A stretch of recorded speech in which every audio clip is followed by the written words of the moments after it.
What up, What up, everybody? Good morning, TGIF DK Show, coming to you from the TDS Sports Talk Studios this morning.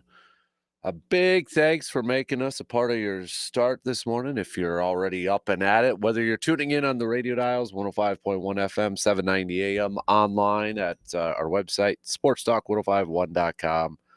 Just tell your Alexa to say, "Yo, Alexa, play WAYY."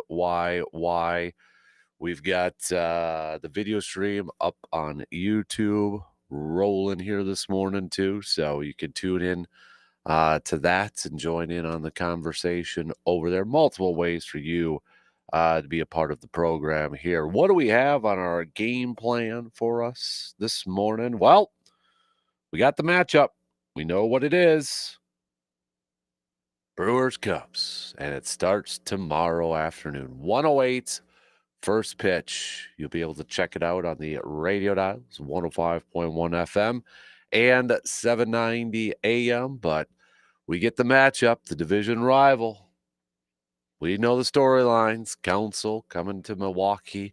I mean, he's been there before, but now in a playoff matchup, the intensity, the drama, the nerves, all that stuff definitely going to be at the forefront of everything. So lots of Brewers talk here this morning to preview this upcoming series that will begin right away tomorrow. So we know the game times for the first two games. It's going to be 1:08 tomorrow, and then late one Monday, 8:08 first pitch, 8:08 Monday night. So game three still be time TBD, still to be determined. But there you have it. With the NLDS is set. The Tigers also winning, so they move on. The Yankees taking down the Red Sox last night, so they also move down. We've got both the National League and the American League divisional series all lined up. Brewers and Cubs will be the first one in action tomorrow. Yankees, Toronto. Then we've got Dodgers, Phillies, and then Detroit, Seattle. So we'll talk plenty of Brewers here this morning. Start to send us your predictions, your thoughts, maybe your keys to victory for the Brew Crew for this series. You can start to hit us up at 715-830-1912 with a quick text on that Shoe Doctors bullpen line, or you can chime in on the video stream if you like.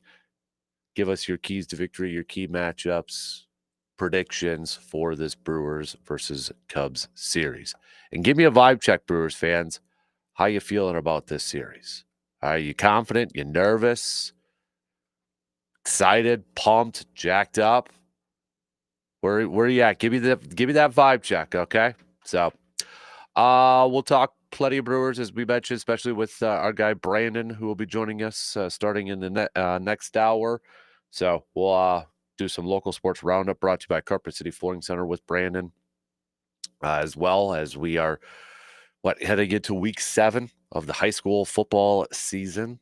So starting the regular season starting to wrap up here. And speaking of local sports, we've got homecoming, the undefeated UW Eau Claire football team. Homecoming game tomorrow, taking on their rival on I-94, the War on 94, UW Stout. So that game kicks off 1 p.m. tomorrow at Carson Park. So we got that going on. And then the Badgers taking on Michigan too. So, but better football games, my opinion, going to be UW Eau Claire and Stout at this point. So, but we'll do all that local sports roundup again with Brandon. Brought to you by Carpet City Flooring Center. Right before Brandon, speaking of the Blue Golds, newly soon to be inducted Blue Gold Hall of Famer Dr. Austin Crow is actually going to be joining us in studio here in a little bit for our Inside the Training Room segment. Lots to catch up on with Dr. Crow. We'll definitely talk a little Tyreek Hill. We'll talk a little Braylon Allen injury. We'll get his thoughts on, because it's been a couple weeks with Dr. Crow. We'll get his thoughts on Brandon Woodruff and that lat strain on his surgically repaired shoulder. Maybe he could give us a little bit of a timeline on the return of Brandon Woodruff, because it's been pretty darn quiet surrounding the Brewers and such. And I wouldn't expect Woodruff to be on the divisional series roster, which again probably will be coming out tomorrow morning. So, but is there a chance if the Brewers could advance? Could Woodruff be maybe on that National League Championship series roster? So, but we'll talk with Dr. Crow coming up here a little bit later on this morning with that and a bunch of other good stuff to be catching up on with him too. So, what else do we got on the docket here this morning? We'll do a little cream of the crop. Probably hit that up, in a couple hours from now, along with our AJM Automotive Pump the Brakes Full Throttle. So we'll also do that in the 8 o'clock hour as well. And we'll take a look, even though the Packers aren't playing this weekend. Week 5 officially kicked off last night. 49ers, I got to tip my cap. 49ers picking up a victory in overtime against the Rams, and the 49ers were pretty banged up. So gotta tip the cap to them. They got the job done last night. But we'll take a look at the rest of the schedule here for week 5 of the NFL season. Obviously, if you're just taking a look at matchups in the NFC North, it's going to be another early one for Minnesota. They're going to be taking on Cleveland and a new quarterback. Dylan Gabriel is going to be getting the start. Elsewhere across the division, you're probably paying attention to Detroit at Cincinnati, but I mean, Detroit's favored by 10.5 for crying out loud. So, I mean, yeah. Bears also have the bye here this week too. Looking at some of the matchups here, I mean, what is the best matchup of the weekend? Washington and the Commanders, maybe. Kansas City and Jacksonville. I mean, that's a Monday night game, but I think it's kind of blah. I mean, Giants and Saints, no thanks. I mean, that actually might be a good one because both of those teams. So might not be you got Tampa Bay, Seattle on there too. That might not be too bad. So, but we'll kind of take a look at some of the games coming up here and talk a little week 5 of the NFL season, even though the green and gold will not be playing this weekend. So we'll throw that in there. We'll talk some college football too, as I mentioned a little bit earlier. We've got Wisconsin taking on Michigan. We'll see how that one goes, right? Boy, the line for that game, Michigan, 17.5. 17.5 for Michigan. Oosh. And the thing is, I'll kind of tip my pick here a little bit later on, but I'm probably going to say Michigan covers on that. Later, I don't know if we'll do it in the program. We'll see kind of how it goes, but Brad and I are going to do another episode of the podcast coming up here, and we're going to actually do a 2-part top 5 plus. Okay. 2-part top 5 plus, but I'm going to throw out the topics ahead of time because if you give me your picks, I'll include it on the podcast. Okay. So our 2 top 5s are going to be related to this Brewers and Cubs series. Our first top 5 is going to be top 5 players. They could just be favorite. They don't have to be like the best, but your top 5 favorite players who played for both Brewers and Cubs. But then maybe this one might be a little bit more fun for you. It's going to be a little bit more fun for me. Top 5 teams that you don't want to see either win their first championship or win a championship ever again. So your top 5 teams that you don't ever want to see win a championship, whether it's again or maybe they've never won one and you don't want to see them ever win a championship. Okay? This is in honor, of course, this magnified Brewers and Cubs playoff series. So you can go ahead and text me those and I'll save them.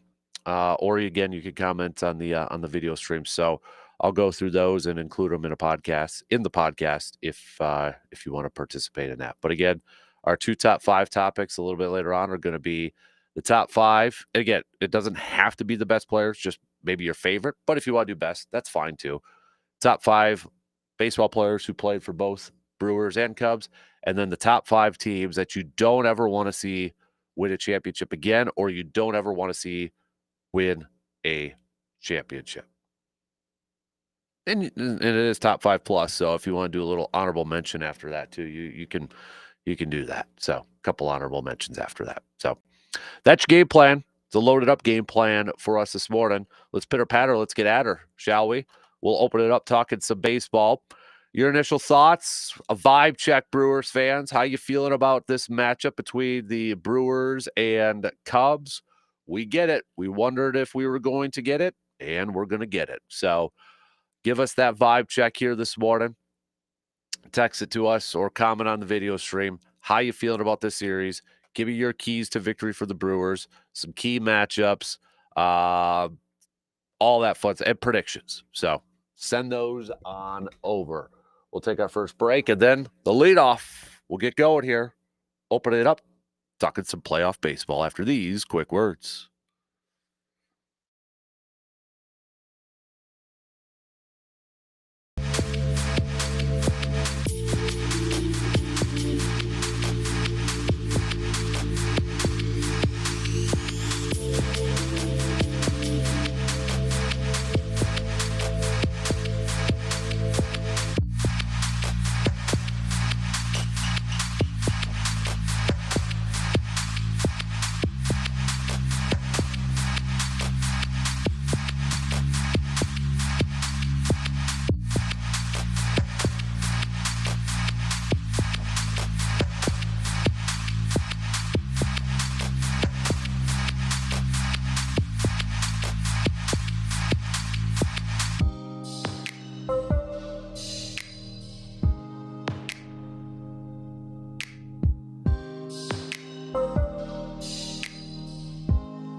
Deer season, football season, playoff baseball season, it doesn't matter. With Mike's Star Market in Eau Claire has hunters and tailgaters covered. Known for expert venison processing, Mike's turns that hard-earned deer into high-quality cuts, sausages, and more. And for the next big game, too. Maybe tailgating for Blue Gold Homecoming or for Milwaukee baseball or some other football games. Grab some of their famous homemade brats, perfect for any tailgate party. Local flavor, family service, and quality you can taste. That's Mike's Star Market. Stop on in today and taste the difference for yourself. All right, Brewers fans, baseball fans, we get the matchup. We get it here. I want a vibe check from you if you're a Brewers fan. Heck, if you're a Cubs fan, you can text us on that Shoe Doctors bullpen line too as well. But give us a vibe check on how you're feeling about this series. If you haven't seen it, we posted it on our Facebook page last night. William Contreras writing a piece for the Players Tribune. If you want to get a little bit more pumped up as a Brewers fan, do yourself a favor and read it. It's not a long read whatsoever. It'll take you probably just a couple minutes here. But if you want to get a little bit pumped up, now we go. There was I'll go through a couple of nuggets here I thought was kind of interesting. So he talked about his first year with the Brewers. And he said, my first season with the Brewers, it was kind of a lesson. We played well, 92 wins, champions of the division. I'm playing a lot. I'm hitting. One thing with Milwaukee, though, it's very calm. And if you're a guy like me who's giving 200% to win, always intense, you have to kill me dead to beat me. The calm can be helpful. It's balance. But I think we had some guys in 2023 where, okay, maybe it's too calm. Because if they lose, it's not killing them. I remember Arizona beat us 2 straight in those playoffs, so we're out. I left the field. I'm actually crying tears. I'm feeling so responsible. But then I'm seeing guys who are leaving. It's 5 minutes after the game, and they almost look happy. One guy, he's even saying to me, yeah, now I'll go fishing. I'm like, what is this?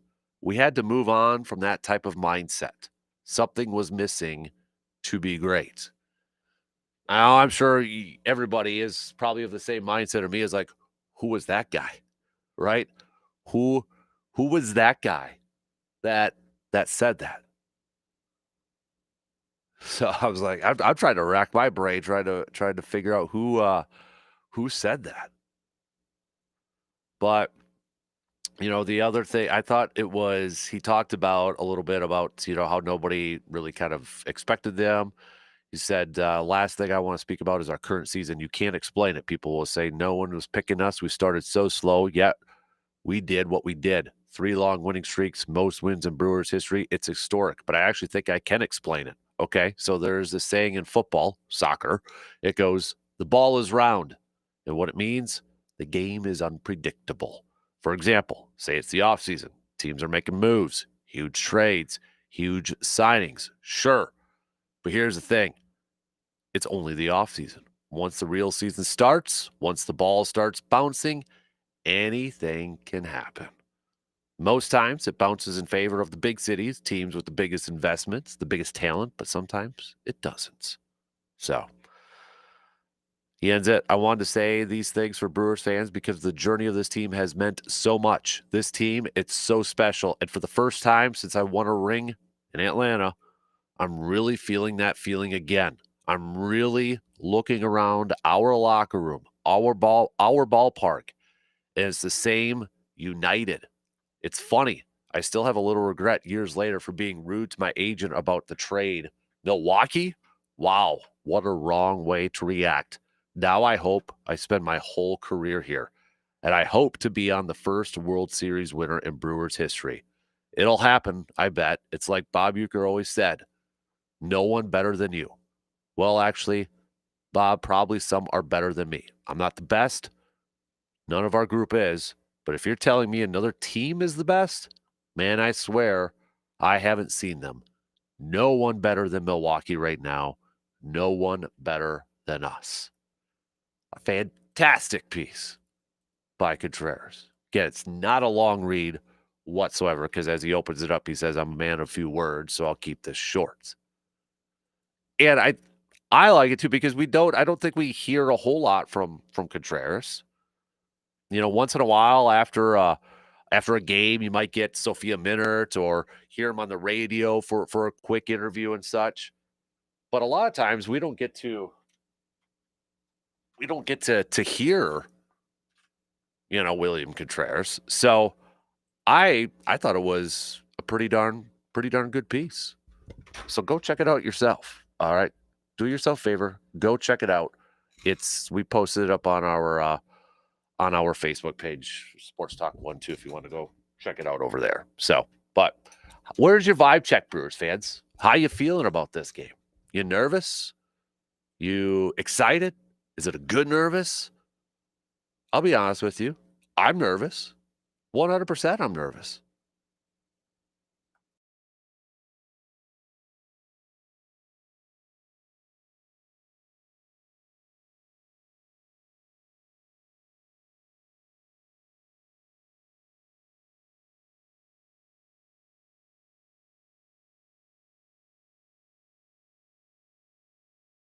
You know what I mean? Why can it not be the Brewers this year? I don't think they're intimidated by the Cubs.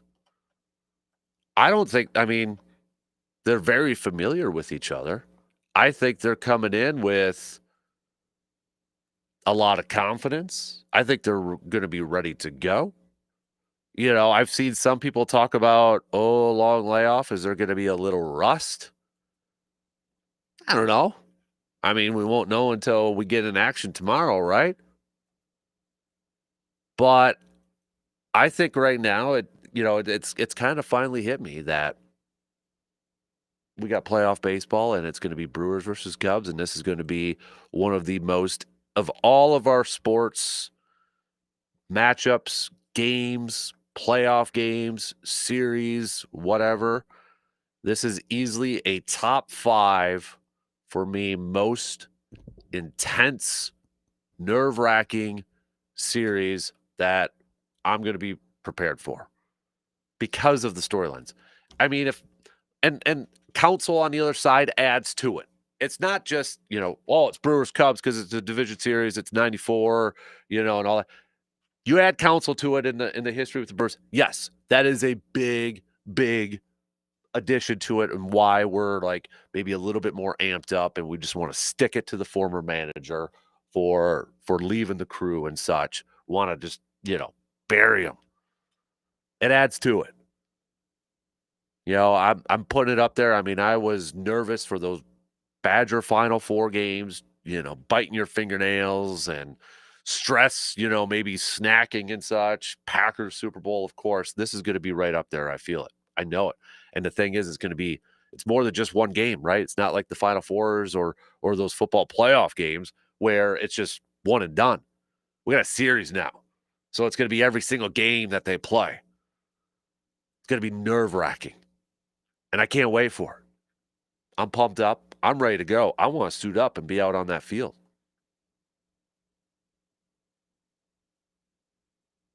So, who do you think are some keys to victory, some of the key matchups in this matchup? Let me know. Okay, speaking of reading, if you're doing a little light reading this morning while you're listening to us, I've mentioned his name a few times, but Brewers.com, Adam McCulvey has a piece up, what rival execs think of the Brewers, their opponents, and more.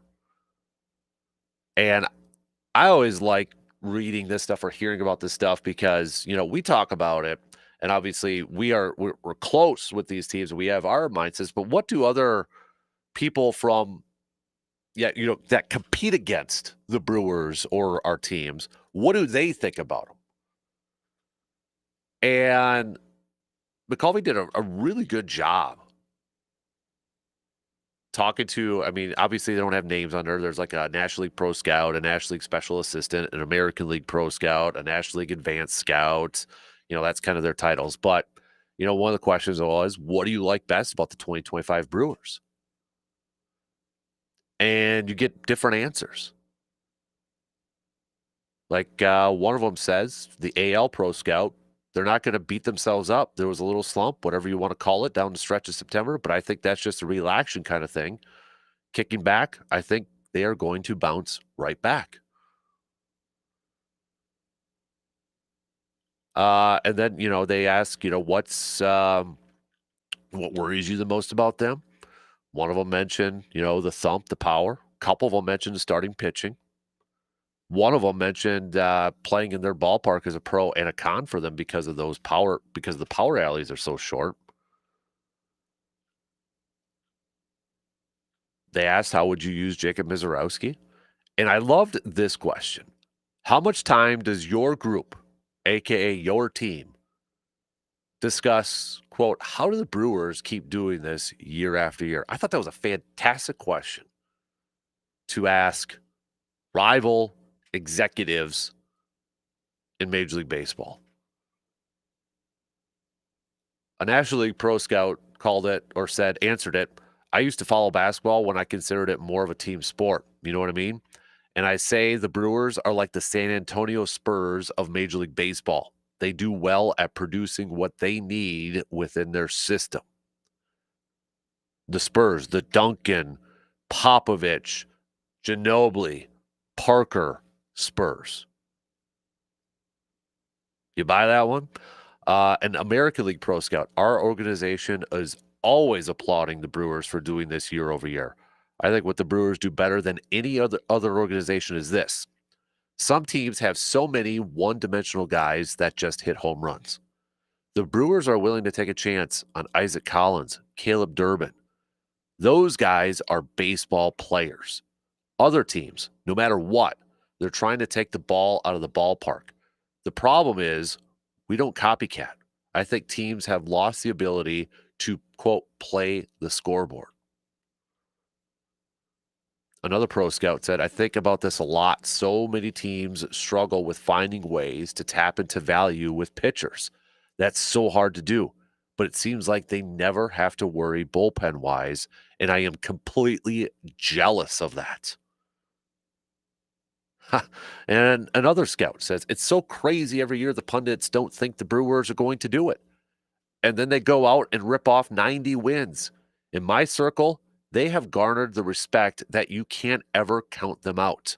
You're always trying to borrow, steal, whatever you want to call it, some best practices. You try to reverse engineer a little bit, but it's difficult. What a good organization should be doing is look at a successful team and say, they have a strength and they play to their strengths. We all need to know who we are. To me, that's where the Brewers have really shined. And to sum it up perfectly, another National League special assistant said, the thing I talk about with my boss is like, this is just good. Old fashioned baseball. Why can't we do this? Again, check it out, brewers.com if you want. All right. We're going to take a quick break and we are going to have an early version of Inside the Training Room with our Hall of Famer, Dr. Austin Crow, who's going to be joining us here in studio. So plenty to catch up on with Doc. So we're going to take a quick break. We're going to let him in. All right. Stick around. We'll be back after these few words.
Got a new song for our guest in studio this morning, now Hall of Famer.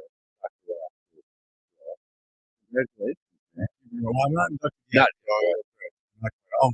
Tonight, almost, yes. but as we've been talking about all week, our good buddy Austin getting inducted into the Blue Gold Hall of Fame. So for your football career, your distinguished football career, early 2000s. So have you been reminiscing a lot back in those playing Yeah, days? yeah, it certainly has. I mean, they kind of asked us to give them some pictures and videos I kind of put together as like a PowerPoint or something at the ceremony. So pulling up some of the things out of the dungeon to look Yeah. at old clips. I mean, yeah, it's funny. It seems like it was just yesterday, but then when you watch, first of all, the size of like the shoulder pads and stuff we weren't quite like the huge cowboy collar era, but Yeah. certainly things have changed there for sure. But yeah, I mean, it just seems like it was yesterday out there with my teammates and doing what we did. It just some of my best friends are guys I played with and the friendships that were forged. I mean, those are just special times to look Yeah. back on that. And, we were pretty solid back then. It's obviously the Blue Bulls have had some ups and downs since then, but I think Coach Erickson's got them going in the right direction. So Yeah. hopefully we're going to ride that into the homecoming game this weekend against South. So big matchup. Yeah, 3-0 to begin the season and Mhm. then WIAC play and such. So, I mean, looking back, you're second all-time in sacks in Blue Gold history. Mhm. When you kind of look back at what was it about UW Claire that kind of drew you to come over here and play football? Yeah, so I mean, the year my senior year in high school, the Blue Gold went all the way to the Final Four, I think, so the national semifinals. So they were coming off, a really successful run.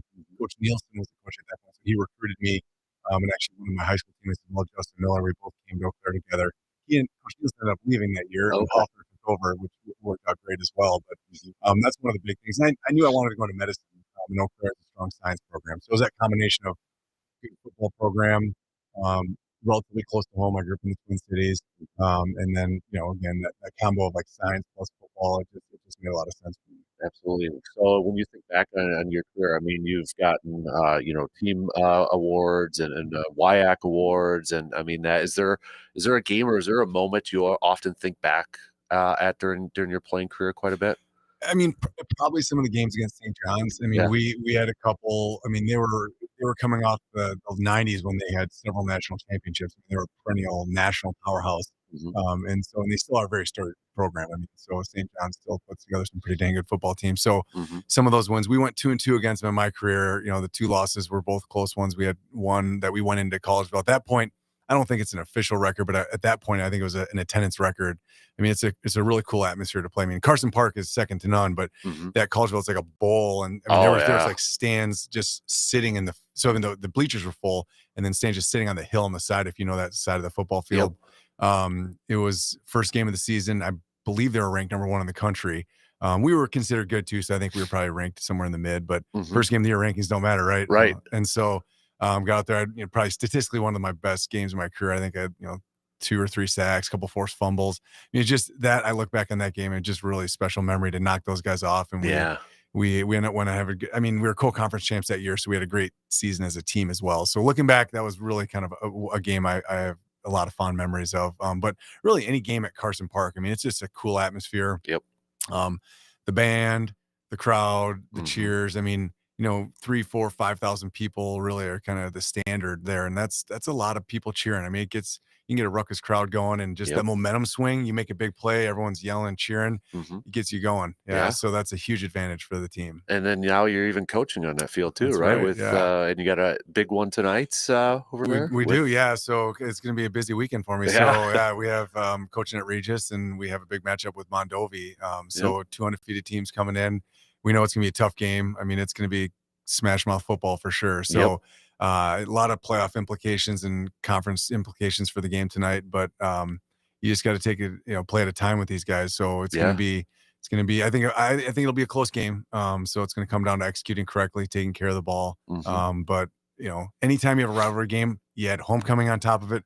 Plus, again, this is kind of the de facto conference championship. There's a lot in the line, so Yeah. emotions run high. So we got to keep it level I was and gonna play say hard. a lot of emotions for you too, especially these next 24, That's 48 right. hours. Yeah, So, yeah. man, oh man. Well, hey, we got a few questions for inside the training room if you're ready to. Absolutely. So, got to start off with Tyreek Hill, Yes. with that injury. Now, I thought I had seen, now this could just be agent talk, but it's Drew Rosenhaus. Yes, So I saw some of his quotes, so perhaps. right, exactly. So I mean, he talked about, it's going to be for next.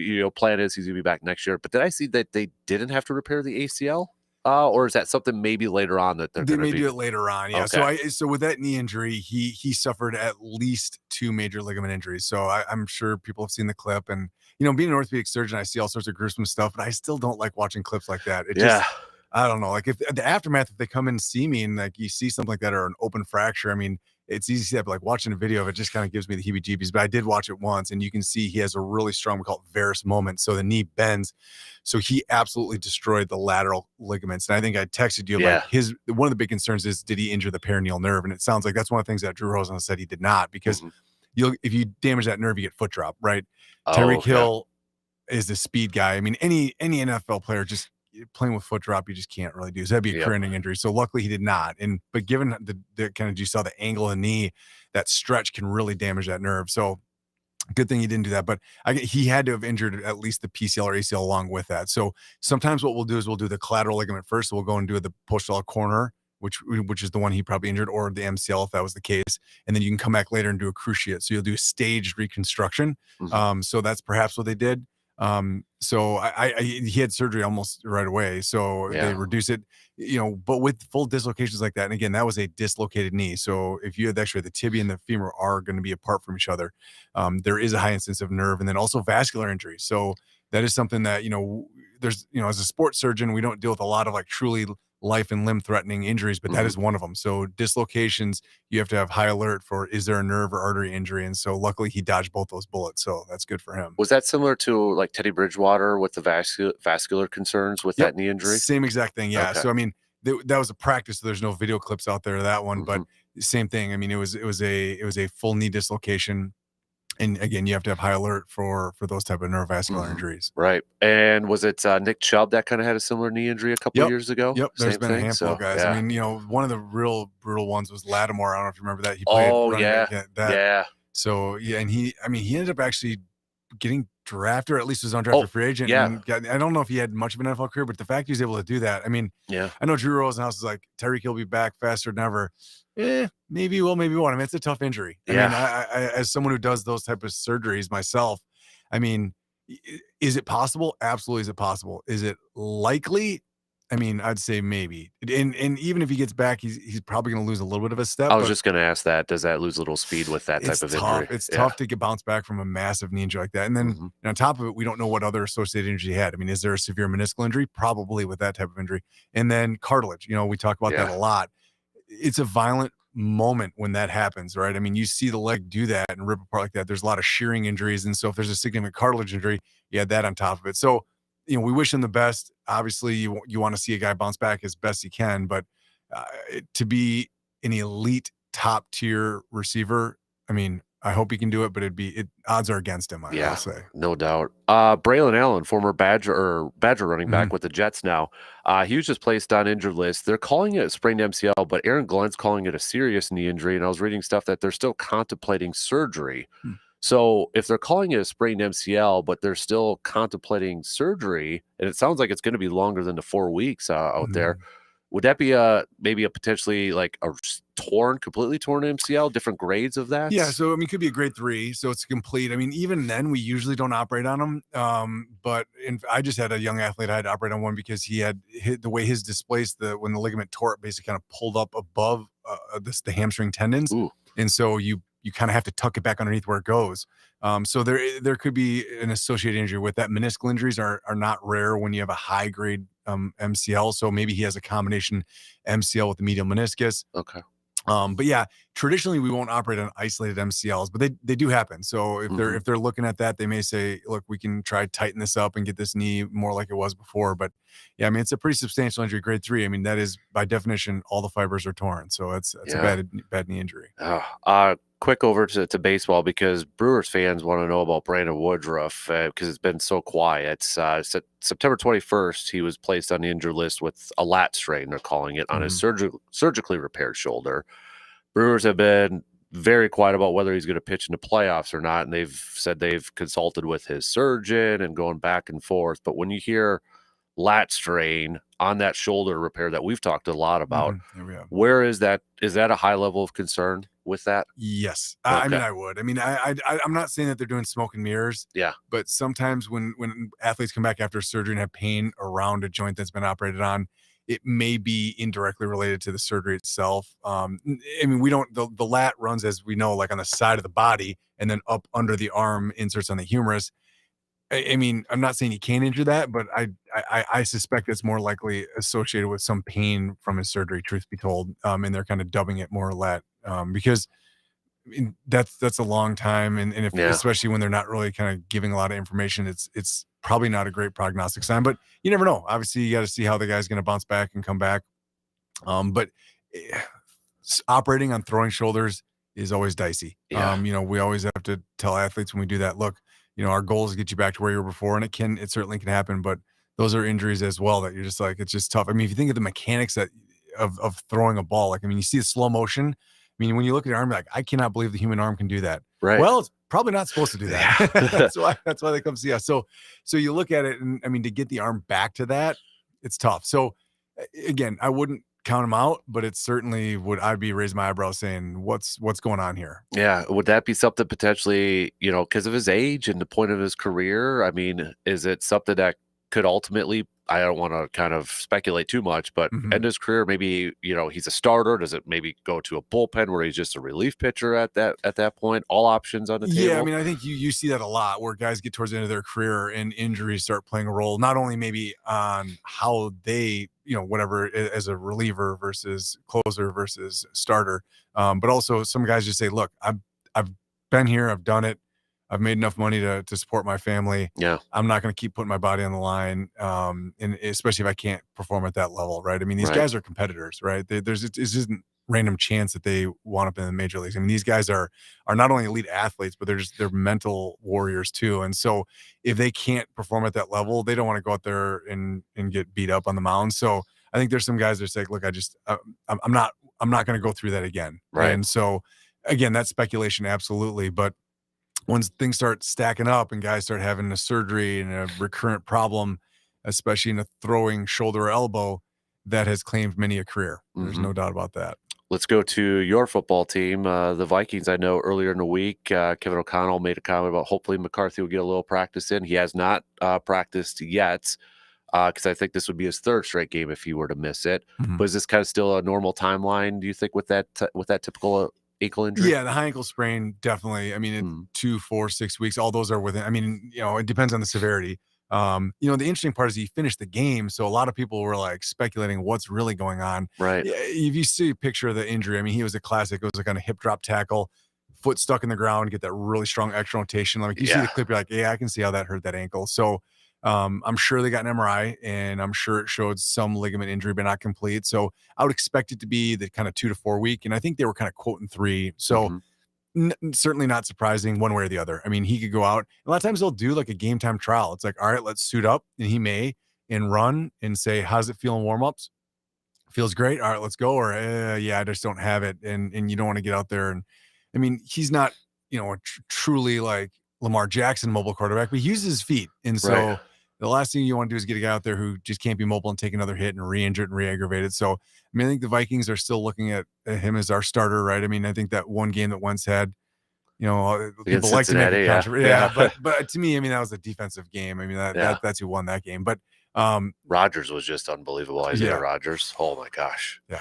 Highest graded Pro Football Focus grade ever, I think they said. well, I mean, So, he was every play. It's like, Yeah. who was it? It was him. Yeah, and he had a block field goal, I think, Yeah. or was it extra point or field goal? I mean, against the Steelers too. So Yep. he's having himself quite a season. So yeah, I mean, it was, so to get JJ back, I think it'd be great. I think we still. I'm not sold that he's the future, but I'm not sold that he's not either, right? Yep. I mean, people love to be reactionaries, right? Yep. Keeps people like you in business. You Oh, gotta, gosh, yeah. every day I gotta come up with a snap judgment. So Yep. to me, it's like you look at some of the quarterbacks through history that have come. I mean, Aikman, Marino, Elway. I mean, some of those guys Manning, I mean, struggled incredibly for 2, 3, 4 seasons. Yep. The guys just don't get a leash like that anymore. No. I mean, they have, it's like 1 or 2 seasons, like, prove it. I mean, JJ had one reasonable game and then plays one bad game. People are like, maybe we should move on. Right. I'm like, one game? What are we Yeah. doing here, guys? You got to give a guy a shot. So That's why I think I mentioned this last week or so. It's so interesting to see the Baker Mayfield, career. Number 1 pick. Cleveland, he goes to the playoffs, I think the first year or something like that, Yep. and then it goes down, and then he's like trying to beat out Sam Darnold in Carolina, gets cut. Rams pick him up just to finish the season. Then he's in a quarterback battle with Kyle Trask. Now look at him. Yeah. It's like that's rare. I mean, I think you just have to wonder how many NFL careers were ended before they began. Like guys that were never given that chance because, especially at that position. I mean, it is such a cerebral position, and so experience goes such a long way. And being able to, see a football field, digest it, interpret it live, and then throw the ball in the right place, right? So it's not just physical skills; it's the mental part, especially at the quarterback position. So, I mean, again, that being said, if a guy struggles for 2, 3, 4 years, I mean, it's tough. Right? I mean, you look at the roller coaster that Jordan Love has had too. Yeah. I mean, I have a lot of friends who are Packers fans, and there was a couple seasons ago, people were like, I don't know if he's the guy. And then all of a sudden the next season, he's the guy. Yeah. And then now we're back to, I don't know. And yet he's still like top 10 in a lot of cats. I can't believe I'm saying this on air, but I'd take him. I mean, he's a good quarterback. Yeah. Thank you. we can delete that out, right? Right. Yeah. I'll press the dump button that we don't have back here for foul language. Yeah. I mean, it just people can have bad games. It's just you look at a career as like, look, what can this guy do, and a chance to evolve as a player. So I think for us, it's going to be a couple of years till we probably know the answer. But where it goes, I mean, it's kind of nowadays guys have to be year 2 or 3 making huge steps. If they're not making huge steps, teams are going to move on. Right. Exactly.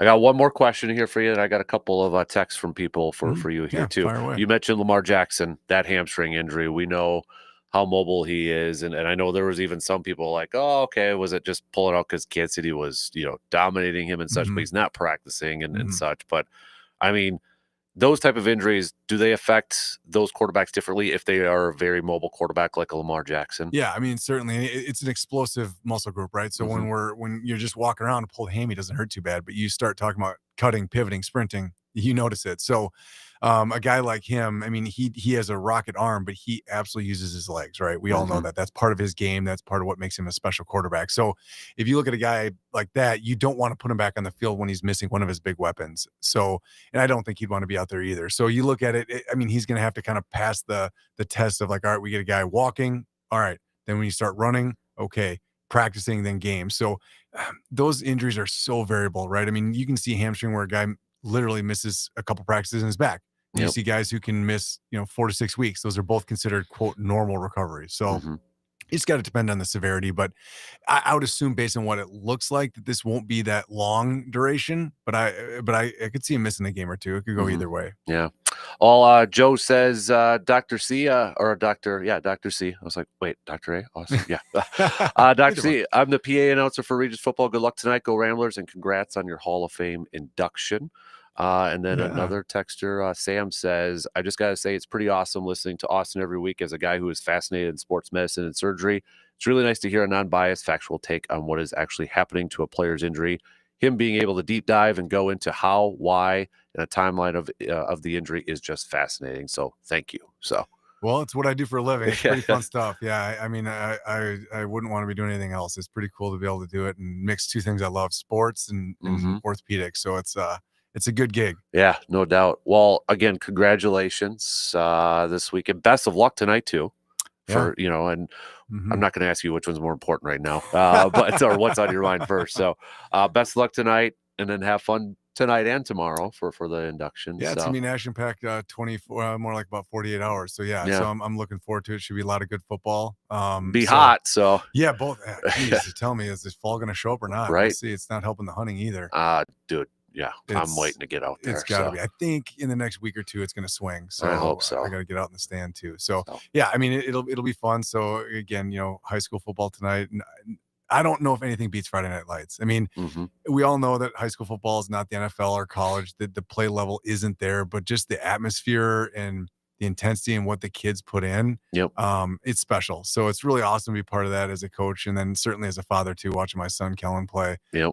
It's pretty special. Yeah, I mean, I like the phrase, "They play for the name on the front of the jersey, not the back," right? Absolutely, and there's truth in that. Yep. Especially, I mean, there's a lot of good high school programs out there. I'm biased, but I mean, Coach Brenner does a dang good job at Regis getting those kids believing in each other. Mhm. So they play for themselves collectively, not themselves individually. Mhm. Well, we appreciate you stopping by. I know you had a busy media run this That's morning right. here too, That's so, right. Yeah, yeah. but we appreciate it, and we appreciate you every week, man. So we'd Lo- like to say before you get too famous, remember Yeah, us yeah, over for here. sure. Yeah, So exactly. I'll come back and sign autographs. there you go. All right.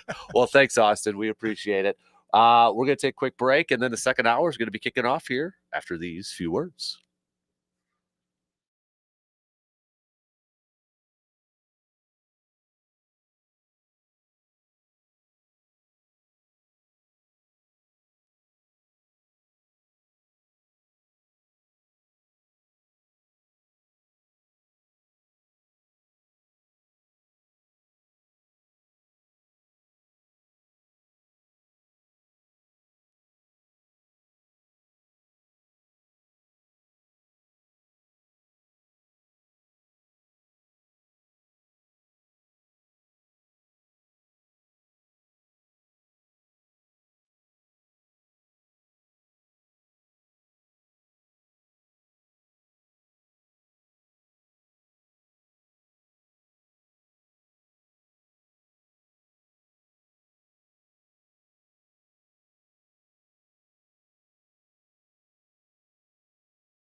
All right, second hour, kick it off right now. You crazy kids out there flying on through on this Friday morning.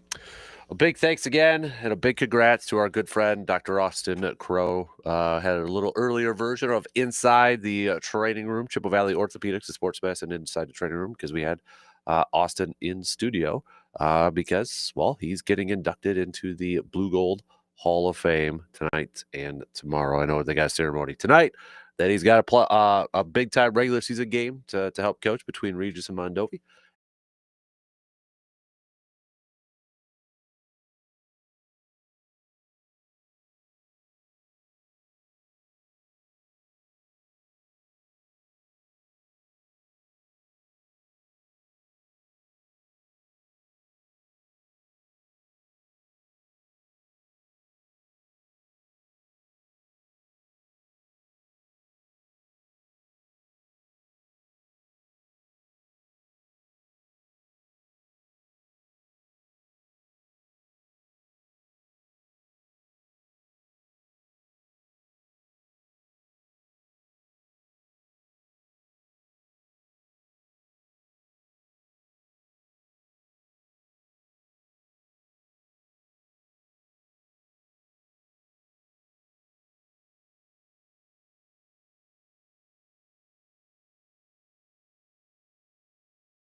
Told you it was a quick break. We're back with our good buddy, Mr. B, who at least is also donning the Brewer swag. Atta boy.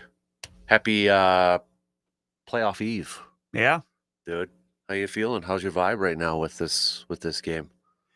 I mean, I think just above all else, it just kind of feels like the stakes have almost been raised, even though they really haven't. Like it was going to be it was going to be the divisional round no matter what. But it's just kind of one of those things where you're using kind of a poker term, you kind of put more chips in the middle. It almost feels like because obviously as great of a regular season was for the Brewers, there's more on the plate now with it being the Cubs. Like there just is, and I'm sure vice versa. I'm sure for Cubs fans too. Like hey, it was great to get the win over the Padres and stuff, but you don't want to be knocked out by that other team, and both of these teams right now are playing that other team. Well, and I mean, I think it's fair to acknowledge too. It ups it. Not only is it Brewers Cubs, but we all know it's the Cubs manager too. Oh right? yeah, I mean that adds a little bit more to it. It's the second year he's been in Chicago, and this is already a thing. Yep. Like it's always different for regular season because it's one thing in the regular season, but now obviously like. We're going to have some people making, right or wrong, making some very sharp statements based on what happens over the next 8 days. Yeah. I mean, if you go online right now, you got a lot of people already posting remember the hype video from a few years ago with Council, like born a Brewer, born for this and all this. So it's like, it has begun. Oh, yeah. It has begun. Yes. So, but I mean, I don't know about you, but like I look back at, some of the other playoff games of all my favorite teams. And, yes, there was the Packers, Bears, NFC Championship game. A lot like can't lose to the Bears, that sort of feeling. Such we've had Packers, Vikings playoff games and such. This is easily going to be one of the tops where you're excited, nervous. And that's kind of what I was thinking last night as I'm like, this, has this happened often? Really for Brewers fans, I'm not sure it has. Like you can go back to 82 and, I guess maybe 81, I guess, depending on how you feel about the Yankees, but like 82, play the Angels, really not much there. And then you play the Cardinals, which obviously now that's a rivalry, but at that time it's not. 2011 was the NLCS. Yeah, with the Cardinals. So that's probably the closest. And that's, that's way up there too, because I think wasn't it beforehand the infamous Nigel Morgan quote, nobody cares about Chris Carpenter or something? Yeah. And obviously that did not work out well for T. Plush, but like, obviously the Council thing makes this different, and Brewers Cubs just like it's just a heated rivalry, and we saw it during the regular season. There's 13 games. The Cubs won the series 7-6, and a lot of those games are very tight. Yep. We're not that far removed from that 5-game series down in Wrigley where everything just felt like a grind. Yep. Like win or lose. Yep. So you're right. It's. Honestly, the Packers-Bears thing, I was going to ask you about that because that's kind of the closest thing I can think of. I mean, granted, that was an NFC Championship versus, a second-round game, but still. Like, that was one where, obviously the Packers went on to win the Super Bowl, so it's like, look, winning the Super Bowl is, sweet in its own right, but it's like, was part of it that made it feel a little bit better, the fact that you beat the Bears to go? Oh, yeah. Oh, 100%. It absolutely does. So yeah, so, it's just putting a little bit more of those emotional stakes in the middle. Yep. So, it is, I still remember that day. I think we were confident, but still really nervous. It was a close game. I think at that point, you're just nervous no matter what. Exactly. So, but it is here. It started to get real after that after the Cubs won it last night. I'm like, okay, now we know who we play. After the Yankees game, we finally found out what time we play. So, but yeah, after it was like, okay, now we know it's the Cubs. We thought it was probably going to be potentially a good chance it was going to be, and here we go. Now we roll. So, did you have a chance to read Contreras' Players Tribune? I did look through that. Yeah. I got to ask, who do you think the guy was that says now I can go fishing? My first thought was Josh Donaldson. Oh, okay. I didn't even think. Yeah. All right. Now I'll go fish. I'm assuming just kind of the confirmation bias. I'm sure a lot of people were probably thinking Jesse Winker, just because they wanted it to be Jesse Winker, whether it was or not. Yep. But that's where my mind is like, okay, because you read that quote, like, all right, we got to figure out who that guy is right away. I feel like that guy's not on the team anymore because he probably wouldn't say that if he was. Right. I would agree with that. So my first thought was Josh Donaldson. Good point. Yep. I would probably agree with you for sure. So, but I thought it was because like I was saying a little earlier, we don't hear a lot from Contreras unless it's like a post-game interview or something like that. So I felt like this kind of like we got a peek behind the curtain Right. with You don't get a Contreras a lot little of bit. long form stuff from a lot of athletes. I mean, but especially Contreras. It seems like whenever, for the most part, like if there's a brewer that's kind of going in depth, it's almost always Yelich. Yeah. Like he seems to be, and maybe it's just a comfort thing. Like, Mhm. he's obviously he's a veteran. He's been around a while. I'm sure he's comfortable where he is, what he's doing now. Like he can share that a little bit more. Yeah. But it is interesting because, yeah, I mean, going for Contreras, I mean, he won the World Series in 2021. He was on that Braves team that beat the Brewers. Yeah. And then he gets traded to Milwaukee, and he didn't really know anything about Milwaukee. Wasn't happy. Yeah, wasn't happy. I remember that at the time. It's like, oh, they just traded for a guy, and he didn't look like he's very happy, but obviously that's changed. Yep. Yeah. And I just thought, forget, I don't want to, it's a short read, so people can read it. And It's an easy read too. It I mean, is. it really is kind of in his own words. It feels like. Yep. And he talks about, the feeling he has with his team, the united team with the Braves. I did like his soccer analogy. Right. Where, where he talks about how do you explain it, and he's like, the ball is round. Yeah. It's unpredictable. It's a term from soccer. Well, and even I think it was earlier this week or sometime, I remember hearing someone talking about football, and they're like, it's a weird shaped ball that takes weird bounces. Like, that's kind of how things go. Yeah. That's the beauty thing about sports, isn't it? It's Right. like we sit here and we try to act smart and talk smart like we know what we're talking about, but usually the games are what decides everything. There's a reason Las Vegas and the betting world generally wins against the people that bet it, because it's not bulletproof to predict. Yep. And if it was, it'd be boring. Yep. I totally agree, dude. So we got lots of Brewers chats lined up throughout this morning and such. Baseball, I mean, and I want to do our picks for the World Series too. So it's got through the wild card. We know it just kind of lined up perfectly here. So, but Yankees moving on. You got the Tigers moving on. Obviously, Dodgers and Phillies. I think that one's probably going to get the most talk. I mean, you hear people already talking about heavyweight series there. But when you look at some of these other divisional matchup. I mean, National League is the stories are written between these two, and then you go over to the AL side. It's Toronto and Yankees division, and then you've got Seattle and Detroit's, which I think is kind of cool. I like all these matchups though from a pure entertainment standpoint. These worked out well. Yeah. And I think for the most part, I'm sure baseball or Major League Baseball probably likes how things worked out. I mean, especially in the National League, because like you said, I mean, Dodgers, Phillies is premier, heavyweight bout, Brewers, Cubs. Obviously, there's a rivalry there. There's the council factor. Like, I mean, those were two really good teams during the regular season. I think those games are going to draw a lot of eyeballs. AL, I mean, Yankees, Blue Jays. And then, I mean, Mariners have had a really good year. The Tigers kind of, picked it up here in the postseason. They got Tarek Skubal. That's kind of a great equalizer for them. Yeah. Yeah. I mean, Tigers, first half, maybe the best team in Major League Baseball at that point. And I mean, they're still incredibly talented. So, and then Mariners, Cal Raleigh. I mean, I'm excited for all these matchups, really, because I think you got some good baseball between these teams. I mean, you got teams that across the board, I think, know each other very well. So we'll kind of see how it plays out. But no, I'll be honest too. It's like hard to make some of these picks for World Series when you kind of look at it, because I think it kind of maybe an early pump the brakes, full throttle. Can you make a case for almost every single team to win the World Series? Yeah, I don't think there's that dominant, favorite. Like maybe someone like the Dodgers has been in the past, or remember the Red Sox in 18, I think. Right. It was like, whoever goes to the World Series, whether it was Brewers or Dodgers, you're going to lose to the Red Sox. Right. So. Right. It just seems a little bit more open, which is fun. Yeah. Oh, 100%. So, but you ready to do a little local sports roundup? Yeah, we can do that. You want to do that before we head off to a quick break? We can do that. Let's do local sports roundup brought to you by Carpet City Flooring Center. Week 7, dude. Week 7 of the high school football season. I know we had Dr. Crow on a little bit earlier.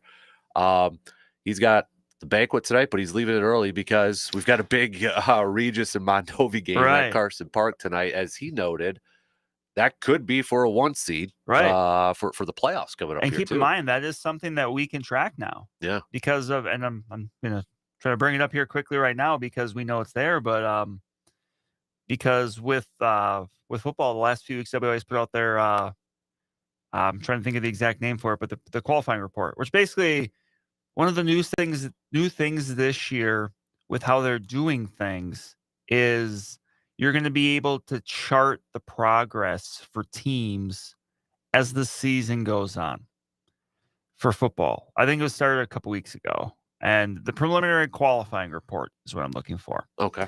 And it's on the WI's website. And because this year the WI has gone to, I mean, it's referred to as a playoff matrix, but it's an offshoot of the way that they do it in Ohio.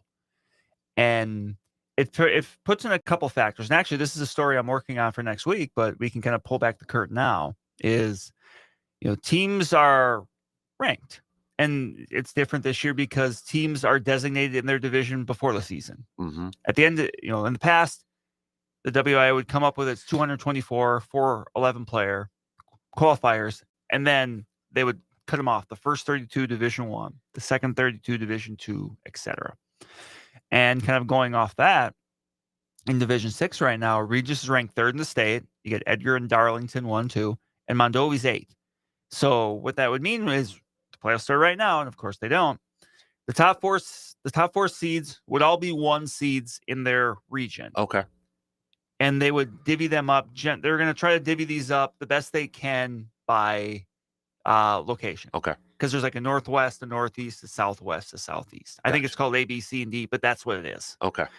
So, and then 5, 6, 7, 8. So Mondovi currently being an 8, they would be a 2 seed. Mm-hmm. But you're right. Like, whichever one of those 2 teams wins is gonna, with a couple weeks left, is going to have a leg up. And the formula, basically, you have 2 tiers of scoring. You get tier 1 points, you get tier 2 points. Tier 1 points are basically the points you get for your wins. And the way it's divided up too is Division 1 through 7, and then A player 2, but it's different there. You're given a certain amount of points for the teams you beat based on their size. So Division 1 teams are all worth 6.5 points. Example, if Chippewa Falls beats DC Everest tonight, they'll get 6.5 points for that. Okay. Division 2 is 6. Division 3 is 5.5, and it just goes down in half-point increments. So you are rewarded if you beat, the larger schools. Mm-hmm. And then tier 2, it comes down to like the teams. It's almost a bit like a strength of schedule thing, where it's like you get the points for the teams that you beat, who they beat. So the way I had this explained to me was this: you want to beat good teams, and then you want those other good teams to win. Mm-hmm. So it's kind of it's a bit of a built-in strength of schedule thing, and that gives you 2 numbers that you add up, and you get your qualifying score. So I mean, it's kind of confusing, but it's one of those things I think that'll make sense more as we go. Mm-hmm. But yeah, long story short, Regis and Mondovi right now, according to these rankings, are 2 of the top 8 teams in the state in Division 6, which I think is pretty fair. I mean, Mm-hmm.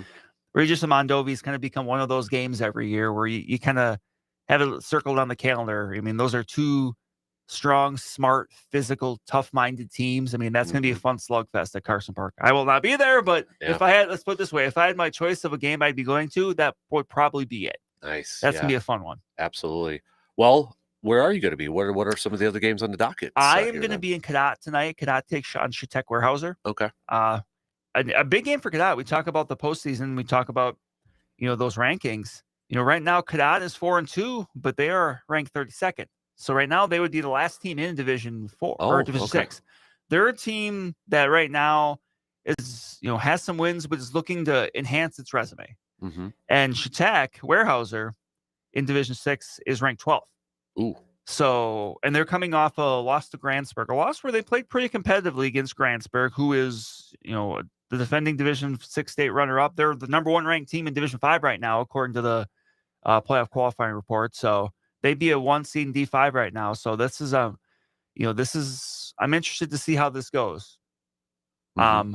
Otherwise, kind of looking around, we can start with the Big Rivers, but obviously coming off last week, another pretty competitive effort for a lot of teams in that conference. But I think if you're looking in this conference and I'm trying to get the schedule up just so I make sure I have it in front of me. That's why I'm kind of stalling for time here a little bit.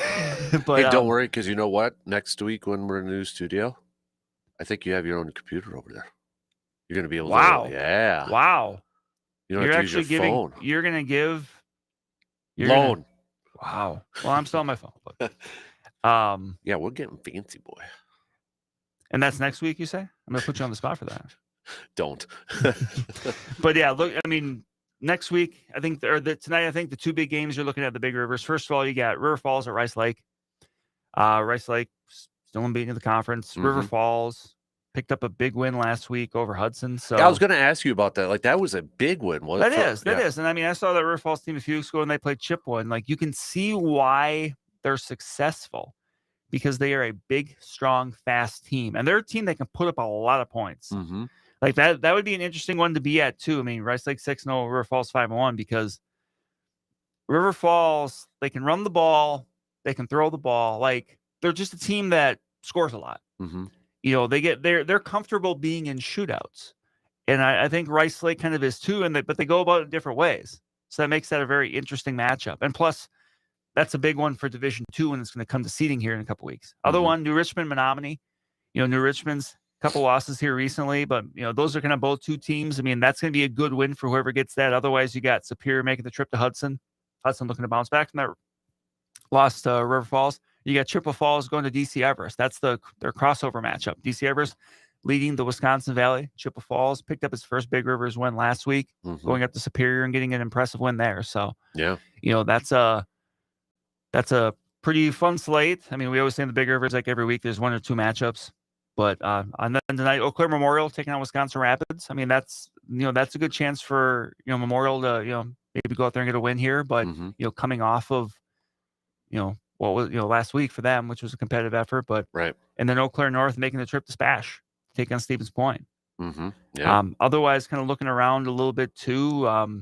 You know, we mentioned the Clover Belt, obviously, that Regis Mondovi won. Fall Creek, Elk Mound's going to be an interesting one for postseason seeding. Both those teams are, you know, kind of in the hunt. Fall Creek, pretty, you know, I thought it was pretty competitive against Regis last week. I mean, that's a team that's, I think, a pretty decent ground when it comes to the postseason. So, you know, we'll see about that. Last week we had the great game in the Dairyland with Cochrane Fountain City and Pepin Alma, gave the win right down to the end. Now both those teams are kind of looking to, you know, keep stacking wins. Right. As we're 2 weeks away from the playoffs for 8 player. Next week is the last week of the regular season. So yeah, not a lot of time left to, you know, enhance those resumes. Exactly. So a lot of good football coming up here. I mean, golf golf and tennis. I've been seeing some. Yeah, golf. I mean, first we can start with golf because we had regionals here these last few days. Yep. So we can go back to yesterday where we had the Division I regional out at Lake Wissota.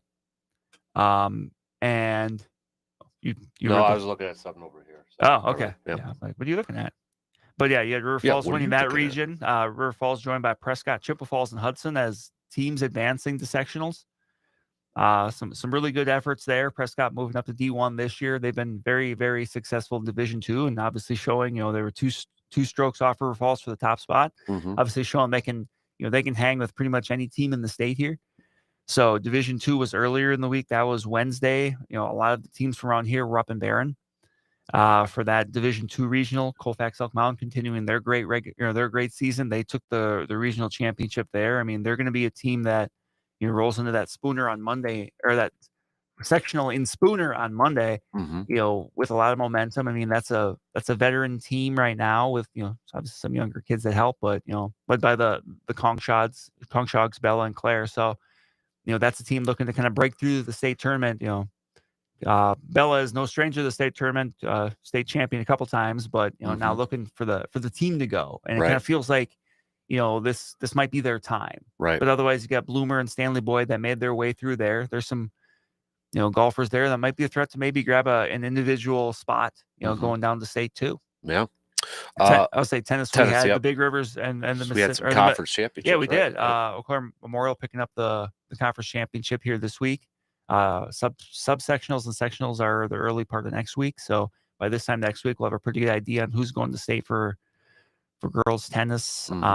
Soccer's going on, volleyball's going on. Eau Claire Memorial picking up a 5-1 win last night over Chippewa Falls. I mean, them and Hudson, they're kind of keeping pace at the top of the big rivers there. So Yep. volleyball, we're kind of getting down to it. I think next week is the last week of the regular season for the Western Clover Belt. A bit of a moving day last night in the West as far as that goes, with McDonald staying unbeaten in conference play, picked up a straight set win over Cadott, and then Stanley Boyd picking up the big win over Regis. So McDonald now owns a 1-game lead in the conference standings over both Regis and Stanley Boyd. McDonald and Regis play next Thursday. So, assuming teams make it through Tuesday unscathed, that could be one where, Regis could be playing for a share of the conference title. Mm-hmm. And, I'm sure Stanley Boyd would be cheering for Regis, because that could possibly be a 3-way tie situation if Regis were to beat McDonald and Stanley Boyd kept winning. Otherwise, McDonald has a chance, if they were to win next Tuesday as well, to make that matchup on Thursday a possible, non-share situation if they were to win that. So on the big rivers, Hudson, River Falls, they've been kind of the class of the field in the big rivers. Not surprising. That's the case many times, but they've been the teams at the top of the standings. Last night, Chippewa Falls, getting their second big rivers win. That's where I was last night, picking up the win in straight sets over Eau Claire North. River Falls actually last night picking up the win over Hudson. So River Falls in a familiar perch, up at the top of the big rivers. Rice Lake defeated Eau Claire Memorial last night. So, right now, as we kind of get down to the end of it there, River Falls owns a 1-game lead over Hudson and Rice Lake at the top. Getting teams like New Richmond and Chippewa kind of, hanging out there, not too far behind. Yeah. So that's the high school. College-wise, of course, it's the big homecoming game for the Blue Golds, 100 years, 100th anniversary. Blue Gold football undefeated. They open up WIAC play for their homecoming game against the War on 94. Yeah. Their opponent, Stout, who is coming in 2-1. Should be a fantastic game. Kickoff is going to be at 1 p.m. tomorrow at Carson Park. That's your local sports roundup, brought to you by Carpet City Flooring Center. Before we take a break, though, I've got a couple texts that are directed towards you, Brandon. One is James from our video stream says, for Brandon, given your personal Brewers record when you and your mom go to games, are you willing to promise us you will not be attending any Brewers playoff games in person? Well, I can already tell you what happened for the first few rounds. And I feel like if the Brewers, if they made it a few rounds, I mean, let's just put it this way. It's not happening imminently, and a week or two from now, if we're still here, we can have that conversation. All right. Another one here. So, how Surveyor asks trivia questions? Yeah. He's got one for you. Since it's Packers bye week, I thought it would be fun to test Brandon on his Vikings knowledge if you're up for it. Sure. So I'll tell it to you, and I'll give you the break to think about it. No cheating, though. Yep. Can he name all 8 players that have had 10 or more sacks in a season since 2000? So the last 25 years. Okay? So give you a few minutes to think about that. And I will just say, I've got a group text going on. I didn't start it. 2 Cubs fans are trying to rile me up right now. Oh, boy. I'm taking the high road. There you go. Scoreboard. That's all I'll have to say. I don't need to. You're not. I don't need to go into that tomfoolery. Rabble-rousery. Yeah, rabble-rousery, tomfoolery that they're trying to get under my skin. So think about that. You got 8 players. Okay. 8 players, Brandon. So all right, we'll take a quick break. Regroup. Let Brandon get that brain warming up and thinking about here. We'll be back in just a couple minutes.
All right, Brandon, we're going to put your Vikings skills, fandom skills to the test. He has written it down. Well, I've got, because here's the thing. I've got 5 I feel pretty good about. Okay. And then I have 5 where I'm like, maybe. Because All like right. 10, I'm just trying to think like 10, I'm going to trust that, sir, and I have the answers from Surveyor. I believe it. I trust Surveyor that he's got the correct answers here. So if you're just joining us, Surveyor Sam, we might have to make this a segment, Surveyor We might, Sam. yeah, this is fun. Friday trivia from Surveyor or something like that, if he's up for it.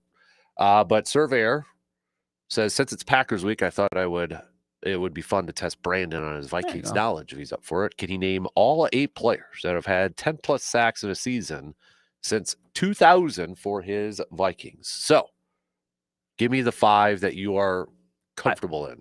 Jonathan Grenard. Yes. I believe he did last year. Yep. Jared Allen. Yes. Now Hall of Famer. Everson Griffin. Yep. Daniil Hunter. Yep.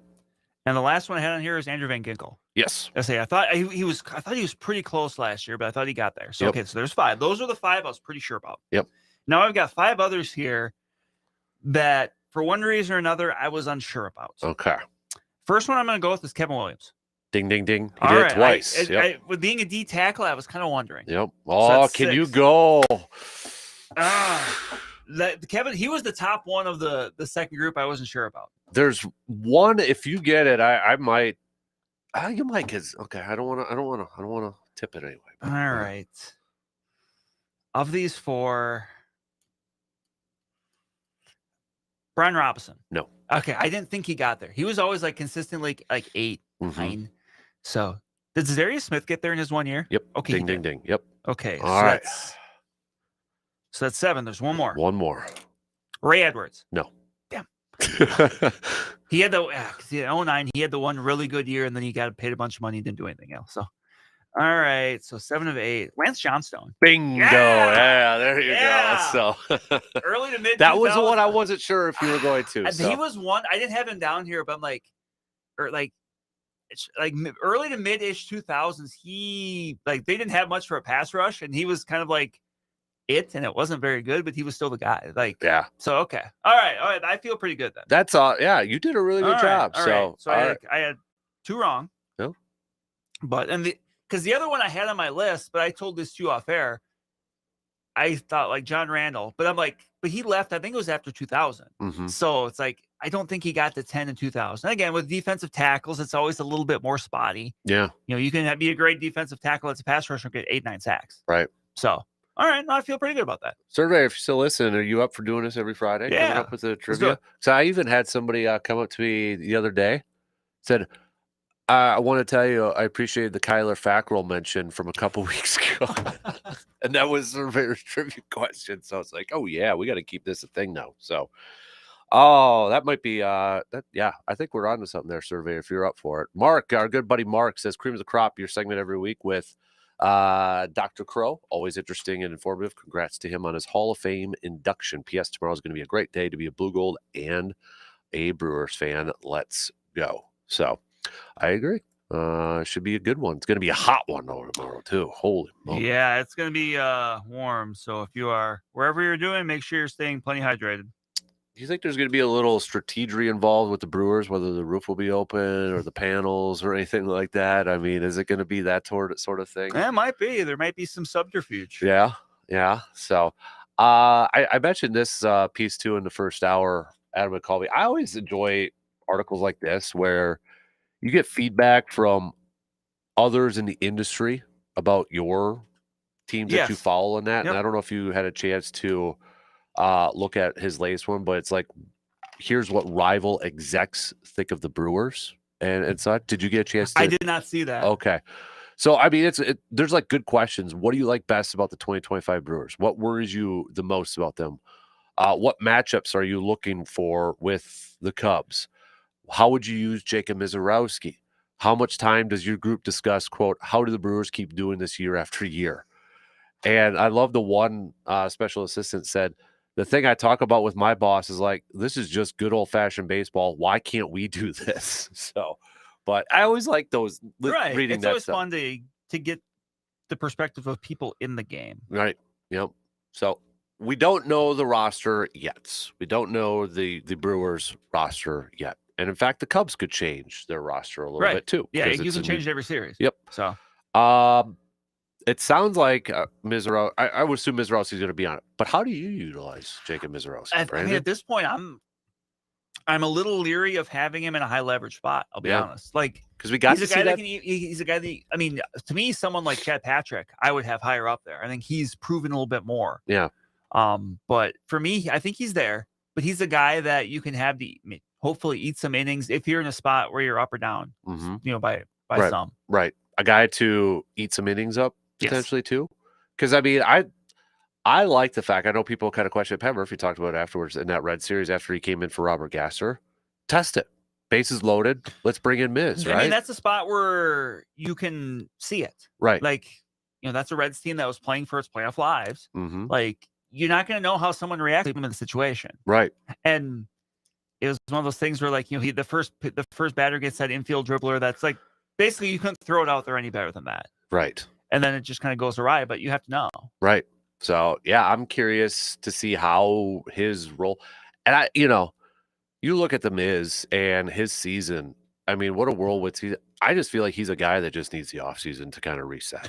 It's been a lot.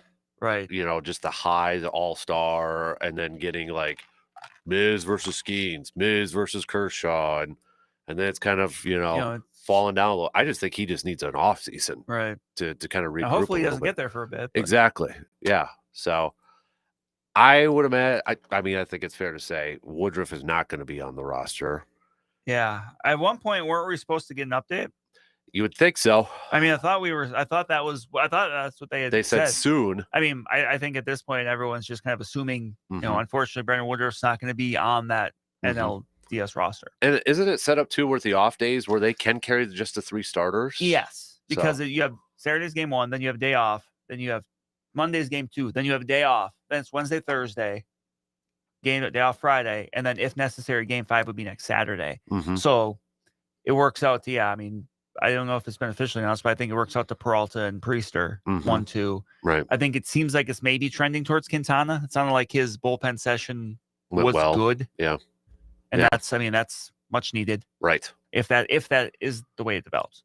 How concerned are you though with the starters? You know, when you look at it, Peralta has been great. Obviously, doesn't go deep. To me, Priester is now an unknown because he's not been in this spot before. A great season. It's now the pressure of being the 2 guy in the postseason, and you get the Cubs. So I'm a little nervous. I'm nervous, but at the same time, like starters in the playoffs generally have a shorter shelf life anyway. Mm-hmm. I mean, look what Craig Counsell did with the Cubs here. Yeah. Where yesterday, Jameson Taillon was pitching very, very well, but yeah, he got the hook before I think it was in the 5th. Yeah. So, I mean, I think Peralta's going to have all the wiggle room he wants.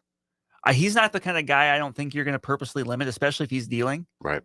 Priester, that might be a little bit different story. We'll see there. But yeah, then game 3, if it is Quintana, I mean, that's why you have Jose Quintana. Right. Like for a spot like that, to be a veteran, he's not going to, the moment's not going to be too big for him. Right. If it doesn't go well for him, it's just going to be because he didn't execute. It's not going to be because, he got lost in the lights. Mm-hmm. And that shelf life too, it kind of fits the Brewers, what looks like who they're going to carry in their bullpen, because you got guys who... You're going to have multi-inning options. Right. DL Hall, it sounds like he's if he's back. He's one. I mean, obviously Aaron Ashby's capable of doing that. Chad Patrick. Zarowski. Like, you're going to have a bunch of guys that can do that. Mm-hmm. How big is it to have Trevor McGill back in that bullpen? Very encouraging to kind of see him throwing some gas there at the end of the regular season. I think he's just another guy. Like, when you keep stacking dudes coming out of that bullpen. I mean, obviously it didn't work for the Padres, but that was the reason the Padres were still in is because their bullpen's chock full of dudes. Yeah. Yeah. Kind of having a little fun earlier in the week doing like awards and team MVPs and pitchers, and Freddie Peralta obviously was, but I feel like Abner Uribe's season's kind of getting under the radar a little bit. When you look at coming into the year, remember the year he was coming off of, where early in the year, remember he had some struggles. He had that, he got in that scrap with the Rays with Jose Siri. Yep. So he had suspended. Remember, he had to serve that at the start of the year. Yep. So, and then he got injured down in AAA. So it's kind of a lost season for him. And it really just seems like it's been able to kind of come together. And yeah, I mean, start to finish, you can make the case he's been their best reliever. I don't think not many people would argue. No, I mean, because it kind of took me by surprise too when I was looking at, breaking it down month by month and the numbers he was throwing out there. I mean, September, a 0 ERA. I mean, that's not good. It's October now, so Yeah. it's okay. I think. But I mean, overall season wise, 1.67 ERA, and I think he's up there in terms of league leaders in appearances. Right. So And he's been there's some erraticness in his game, as we know. But like when you're going to be a high strikeout, let's put it this way, the type of reliever he is, that's going to happen at times. Right. You just hope it doesn't happen at bad times. Now I know there's a question: is he going to be the closer in the postseason? Is it going to go back to McGill? Is it going to be kind of a feel thing, sort of thing? I mean, I think I would still prefer to see Uribe in that spot. If say the Brewers were to win this series, but McGill has a couple really good outings, then okay, maybe you switch it up. You would think that. I mean, I think either of those guys probably would say, "Look, I just want to, as long as I'm, getting the opportunity, whether it's 7th, 8th, or 9th, doesn't matter." I mean, we've seen, again, you kind of see instances where it's not necessarily as strict. Well, this guy was the 8th inning guy in the regular season. He's the 8th inning guy in the postseason. Right. I misspoke. It was a 0 ERA in August, 1.80 in September. What a bum. July was 1.59 too. Yeah. His bad month was June, 3.55, because May was 1.32 and April 1.98. So June blew up his ERA. Right. So we'll save some more Brewers talk coming up because we only got a few minutes left and I gotta take a break. So we'll do that. Take a break right now, and we'll be back to wrap up the second hour after these quick words.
All right, just a couple minutes to the top of the hour, so we'll continue some more Brewers chat coming up next hour. Send us your predictions, though. Who you got in this series? You going to roll with the Cubs? You going to roll with Brewers? We had a post last year poll question up last night. 715 Speaks post Glassomere poll question. And we asked, who you got? 40% went with the Brewers. 37% went with Brew Crew. 19% went with Milwaukee Brewers. 4% went with Cubs. So. I feel like that whole question might be a little misleading. Hey, we put out multiple options. So, I guess if you do the math, that means 96% went with the Brewers and 4% went with the Cubs. So there you have it. That's science. Hey, we're as thorough as you possibly can be, right? Also, I threw this out there a couple times now, but I'm waiting for some more. We are doing a couple of top 5 pluses. We are. And one is your favorite. So are we doing just players or people that were both with Brewers and Cubs? We can do people, I suppose, players and people. Okay. All right. So we'll do that. And then the teams you don't want to see either ever win or win again a championship. I almost got you on the technicality. You did. So sorry. But that probably gives away with one of them. You got me. Couple. You got me. So. You buffed me. So it's been a little bit since we did one, so we're like, we're gonna do 2 of them. We're gonna do 2 of them in honor of this this series that we're gonna be seeing starting tomorrow afternoon. So we got Cream of the Crop to kick off the next hour. We'll do our AJM Automotive Pump the Brakes Full Throttle. We'll hit that up as well. So if you want, you can send us your Cream of the Crops like John did. My Cream of the Crop for this week goes to Major League Baseball for a fantastic wildcard series. We got 3 really good games that had lots of excitement. Bottom of the barrel, I'd say WNBA commissioner. I feel like she's got herself into a lot of hot water. And the players that I don't think will play for her next year and hold out. So it's not good over there. No. Kudos to Minnesota Lynx leadership for kind of taking her to task for some pretty dumb things. I agree. She said. I agree. So, all right, shot clock's gonna cut me off here in 10 seconds. So, we'll kick it off with a little Cream of the Crop, and then we'll jump into our AGM Automotive Pump the Brakes Full Throttle before we get back to some more Brewers talk. 2 in, a couple more to go. We'll be back after these news updates.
third hour kicking off right now on this playoff eve. Brewers, Cubs.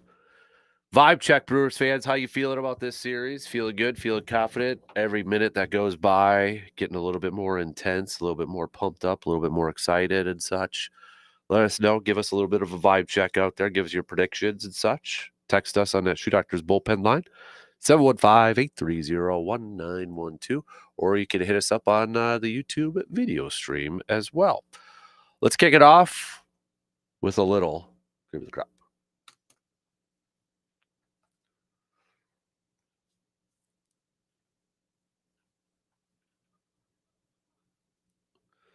All right, Brandon. Cream of the Crop. Who you rolling with? My cream of the crop, and she was in the news here recently. Going one more time for Sister Jean. Ah, yeah, retiring. At the young age of 106 years old, she is retired from her. I don't know how you would refer them to, just like from public. I think being in public. Yeah, I don't know, like her appearance, whatever for Loyola. Yeah, Loyola, Chicago. Remember going back, obviously a few years when they made it to the Final Four. She was obviously everywhere. Yep. But she's been obviously a big part of that school. I mean, the fact that she was 106 and she was still bopping around doing stuff like this. Mm-hmm. That's a good one. Good for her. Good for her. You've already said it, but I'll just say it again. Cream of the Crop, our good buddy, Dr. Austin Crow. Yeah. You've gotten to know him over the years. Dude's like completely down to earth, super humble, super kind. Appreciate him taking some time and always joining us on Friday mornings. So dropping some knowledge for us. He is, absolutely. So big thanks for him, and congrats again to him getting inducted into the Blue Gold Hall of Fame. Still second all-time in career sacks for Blue Gold football. Wow. Yeah.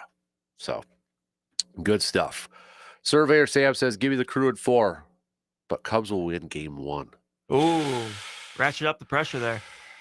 I was thinking about this, and maybe I need to look a little bit more into it, but have the Brewers ever won a series where they lost the first game? If the Brewers ever won a series where they lost? I'd have to go back to like 82. I got to remember the 82 playoffs, and that's not as fresh on my mind because I was not born yet, but I do know that Cardinal series in 11, they won the first game. Correct. That's what I mean. Like, have they ever lost it? And then... Yeah, because Greinke, I think, got the start in game 1. Well, they have, because, they haven't done it since 82. Because that's right, the Angels won the first 2 games, and then the Brewers came back to win the last 3. I'd rather have them win game 1 get with Freddie Peralta. Well, it's crazy, too, because, like, in 82, the Brewers had home field advantage, but games 1 and 2 were in California, and then 3, 4, 5. Oh, it was one of those. Yeah. Gotcha. So the home team won every game. Tommy John pitched for the Angels. Ooh, there's a fun fact for you. But so they have, but it's been a bit. Yeah, it has been. So, all right, you ready to do a little AJM Automotive? Pump the brakes, full throttle here. All right, let's start it off with the, very heavy baseball theme here. It just happens to work out because, Packers have a bye week. I'm not going to force any unnecessary, stuff down there. We're all geeked up, and we should be. This is the thing. 715, you better be wearing your blue and gold or blue and yellow. Even if you're a blue gold fan, it's the same colors. Right. Let's get jacked up in our area right now for this, because we have a chance to bring a World Series title. Can't say back because it never has been. Too. I mean, you can bring it back to Milwaukee because the Braves won one there, but But let's bring our first one home for the Brewers. So I want this state and I want this area to get jacked up for some Brewers baseball. It's got it, right? I mean, you too, Brandon. You're the biggest Brewers fan I know. Let's get a little pumped up here. All right. Pump the brakes, full throttle. This is the most nervous you will ever be leading into a playoff game / series. I hope not. Because you want the next one. So I'm going to pump the brakes. Oh, I see where you're going. I'm going to say full throttle because it's not necessarily the matchup. It's just the talk. Does that make sense? Like, it's the extra talk. Like, I don't want to have to deal with it. when I'm back here in a week, we don't want to have to be here. Yeah. Talking about a loss. If our shaded blue team loses, I'm just done watching the postseason then probably after that. So that's how I feel. How about this one? Pump the brakes, full throttle. Whoever comes out of the National League will win the World Series. I'll go full throttle on that. Me too, dude. Yeah. I think. And here's the thing. I think you can make a case for all 4 teams. That includes the Cubs. I think you can. I totally agree. I mean, you don't really have to explain why between Dodgers and Phillies. I think that just explains itself. Cubs are a good team. Right. I think they've kind of, in some ways, sort of flown a little bit under the radar because they took second to the Brewers. But that's a team that a lot of years wins that division. Exactly. It's just that the Brewers won 97 games. Yep. And, I mean, Brewers, like Contreras says in his piece, nobody better than us. Yeah, 100%. Then I look at the American League, I feel like, so like if you pick an American League team and match them up with a National League team, I would probably pick the National League team every time to win that series, which I guess, obviously we'll find out if that's going to be the case. But if you were asking me to place a futures bet right now, like, okay, AL or NL, who's going to win the World Series? I'd put all my chips on the National League side. I would too. Which even, take away a couple of those teams and I'd be okay with. So, but yeah, it is what it is. So, pump the brakes, full throttle. I'm going to throw out a weird stat for you, just a projection stat. Christian Yelich in this Cubs series will bat over 300 with 3 home runs. I'm going to pump the brakes. I could see 300. And his home runs do come in bunches, it seems like, but I don't think he gets the 3. What do you make of him batting leadoff and Pat Murphy's reasoning for it? Did you hear that part? I don't know if I heard the reasoning, but I can just say I don't like it. His reasoning, and he kind of talks about it as a trick play in NFL for protecting Joey Ortiz. Okay. Is that the reason Joey Ortiz has been struggling this year? And like in the past, I haven't minded. This year, I don't like it because Yelich is the preeminent power bat in the lineup this year. I prefer him to be in the heart of the lineup. I prefer to have Frelick and Terang like batting in front of him somehow. Yeah, I'm trying to find it because it was from again Adam McCulvey. Yeah, I don't agree with that logic. And then just like doing it the week before, like if this is something that you felt really strongly about, why'd you wait till the last week of the regular season to do it? He asked that question. So you ready for the answer? It's let me bring it up here. It sounds like they may be planning to bat Yelich leadoff in the playoffs, though I cannot tell you if that is specific to one opponent or if it will happen. Part of the thinking, manager Pat Murphy suggested, is the way the leadoff hitter can, quote, protect the 9-hole hitter, which in this case is Joey Ortiz. Murph on last Friday. It's something we're looking at. Plot thickens. Why wait until the final week to try it? It's just like anything else. You don't put in all your trick plays until the end of preparations, right? You don't open up football camp in July and start throwing the flea flicker. You wait and wait and wait. Now it's time. If you can get there, trick plays are only used if you can get to that position. I had a couple of other people mention it to me, and I was like, I've been saying I'm going to do that. Let's see what it looks like. Let's see how that feels. Yelly is so much of a team guy. He's willing to help any way he can. I'd rather have him do that if Monasterio is playing shortstop. Yeah.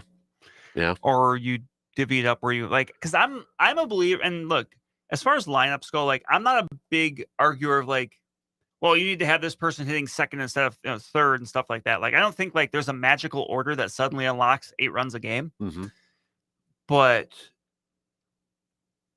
I would like to have people, no matter where Yelich is sitting in the lineup, I would like to have people right in front of him that get on base. Yeah. At a decent clip. Yep. Or at all. Yep. I would agree. But I guess we'll see if it works, right? Yeah. I mean, because even like the 2-hitter is like the new 3-hitter, right? Remember when we were kids, like the 3-hitter was like, okay, that's the best hitter. Yeah, that's your guy. It's the 2-hitter now. It kind of feels like that a little bit. Especially like we got like Aaron Judge is your 2-hitter, right, and all that stuff. And Yelly for the longest time was the 2-hitter and such. So, pump the brakes, full throttle. Have we seen Brandon Woodruff pitch his last time for the Brewers?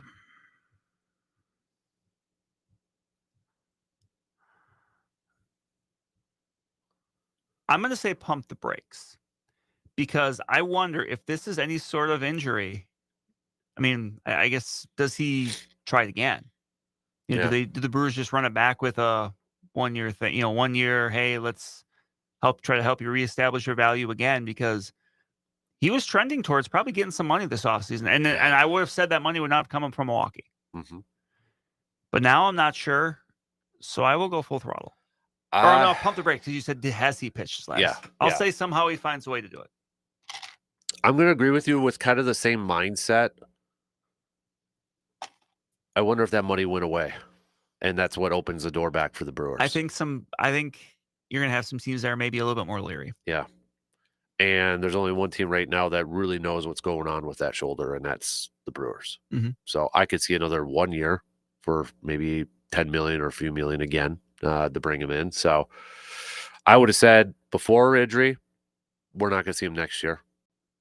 Now I think I'm a little bit more open to that, which it's going to be interesting because they got so many young guys they want to get in that rotation too. So maybe it's where Woodruff transitions to a bullpen guy, where if that's the only way to kind of keep that shoulder, and it's going to be shorter outings now. Maybe. The John Smoltz evolution. Yeah. Sort of thing. But we'll find out, I guess. So William Contreras said in his Players Tribune he wants to finish his career as a Milwaukee Brewer. Pump the brakes, full throttle. That will happen. I will pump the brakes on that. I think teams are a little more leery about paying long-term for catching. Mm-hmm. And even though I think he could, in time, maybe honestly do what his brother did, which has made a really good transition to first base. Yep. When that time comes. I mean, right now he's still good behind the plate, so that's not an issue, but I could see him doing that and still being and especially as a guy that wants to be out there every day. Yeah. And he's got the bat to play there. I would like to see it happen because I think he's a very good representative for the team. He's a very good player, obviously. Mm-hmm. I just don't see it happening. I'm going to agree with you. How many years do you think they sign him to a long-term extension? Because I feel like is it Kiro coming up? Yeah, well, yeah, and like next year, Jefferson Kiro, high prospect for the Brewers, hurt his shoulder. Like but he came back for the last few months, and as the final few months went on, he was better. Like, there's some power there. Like I could see him being the second guy, but you're always worried about trying to make sure you're getting a young guy enough playing time. So there's kind of that. I mean, heck, they may even start him next year at AAA just to kind of make sure he's okay. But like, I don't know. Like I still think there would be a way to do it, but I just think the money's gonna be the thing. I just don't think they're gonna pay it. Right. And that sucks. But yeah, I mean, that's my kid's favorite player too. Well, so that's it. Like, in many like, ways, sports should be as simple as I like that player. I want my team to keep that player. Yeah, but it's not. It's not. And we get that. We go like I'm a kid that when I was a kid and the Brewers traded Richie Sexton, I got mad. I was really mad. Yeah, because Richie Sexton was my favorite player. Mm-hmm. Now and then you get a little older and you kind of understand it. And I mean, but like that doesn't. It's still not a bad thing to just hope your favorite team keeps players you like. Right. Like that shouldn't be considered a bad thing to think that way. And it's baseball was always the possibility, but like when we were kids, it was rare in basketball, right? A little rare because Jordan wasn't getting traded, or, right? Yeah, or you stuff didn't see like that. Then it kind of later '90s, I think it started a little bit more like. Well, the big one for me was Shaq leaving a free agency. Yeah. Football really wasn't a whole lot. I mean, again, later Montana sort of thing, but then free agency did start till like the '90s for the NFL. Things like '93, I think. Right, exactly. So it's gotten more common for players to be leaving teams, and whether it's via trade or free agency and that. Pump the brakes, full throttle. Badger football is never winning another game this year. At this point, do you just laugh? Gesundheit. Bless you. Thank you. All right. I, at this point, I gotta go full throttle. Yeah. Like I have seen nothing to suggest like the Maryland game was the game to get. Yep. And I looked this up prior to the Maryland game because I brought it up. When was the last time the Brewers scored at least 10 points in the first quarter of a game? It was a year ago when they beat Rutgers. That was almost a full because it was in like October. That was a full year ago where they scored 10 points. That's a touchdown and a field goal on like 3 drives in the first quarter. That's not unheard of. Right. At this point, there's just not really much I can point to and say like, oh, well, that's actually pretty good. Defense has, I thought, been better than they were last year. but not good enough that it's gonna completely take over a game and win. Yeah. Like at some point, something needs to create a spark, and I don't know what that is, but I'm not optimistic right now that that's there. And the thing is like it's going to happen again next year because they're not paying a $25 million buyout, right? Unless somebody comes in saying, Here's a check. Unless there's some big donor that says, hey, here you go. I don't know if you saw this too, but we had RJ on Tuesday, and I missed it until he mentioned it. There was a report from On 3 or 1-3? On 3. The board and the chancellor were thinking of ways to take away McIntosh's hiring abilities. That's like step one to like you're gone, right? And my thing is like, yeah, Luke Fickell should be on the hot seat, but we also got to look Chris McIntosh's way, because and not just for football. We'll see about Hastings year 3 for men's hockey. Better year 1 than year 2. We'll see. There's no excuse for them to not be ranked and contending. But also, you look at some of the things we've seen out of the women's basketball program under the previous coach. Now, recently, I think it was a 6th player that's coming forth to kind of sue for just mental basically health. Just a terrible a terrible environment. Yeah. And just there's been some of that with other sports too. Like when you're the athletic director, all this falls under your jurisdiction. So it's not as simple as, well, they missed the football coach hiring. Okay, that happens. But right now, the calling card sports for the Badgers are the ones with the long-term coaches. It's women's hockey, it's volleyball, and basketball, yeah, and men's basketball. Like those are ones where the coaches have all been long entrenched in there and not hired by McIntosh. Correct. Yeah. So, yeah, I mean, and obviously the Fickell stuff we'll see, but it's like Chris McIntosh has got to be kind of looking over his shoulder too. I mean, that's almost like saying, okay, you're a writer. Okay, Brandon, we're going to tell you what to write or something like that. Or, it's like, okay, I'm an athlete, but I can't hire. And I'm assuming maybe that means you can't fire. Or if you're Chris McIntosh, it's like being the head coach, but the owner says, yeah, but you can't hire your offensive coordinator. Yeah. I'm going to hire that for you. Yep. Yeah. I would agree with that. Kind of like Jerry Jones does once in a while. Yeah. So. Is this Wisconsin's way of trying to make nice with Jim Leonard? Right. I just because that's way down the road. But like that's one of those things where it's like I don't see a world where Jim Leonard comes back if he's hired under Chris McIntosh. Yeah. I would agree with that. I do now. This just popped in my head, and I know it's old, but the timing of this, because what happened after that loss? He's sitting in a box with Mike McCarthy. Which I don't know if I buy that one. No. And I don't think there's anything to it. I think that was just more of a coincidence. Yeah.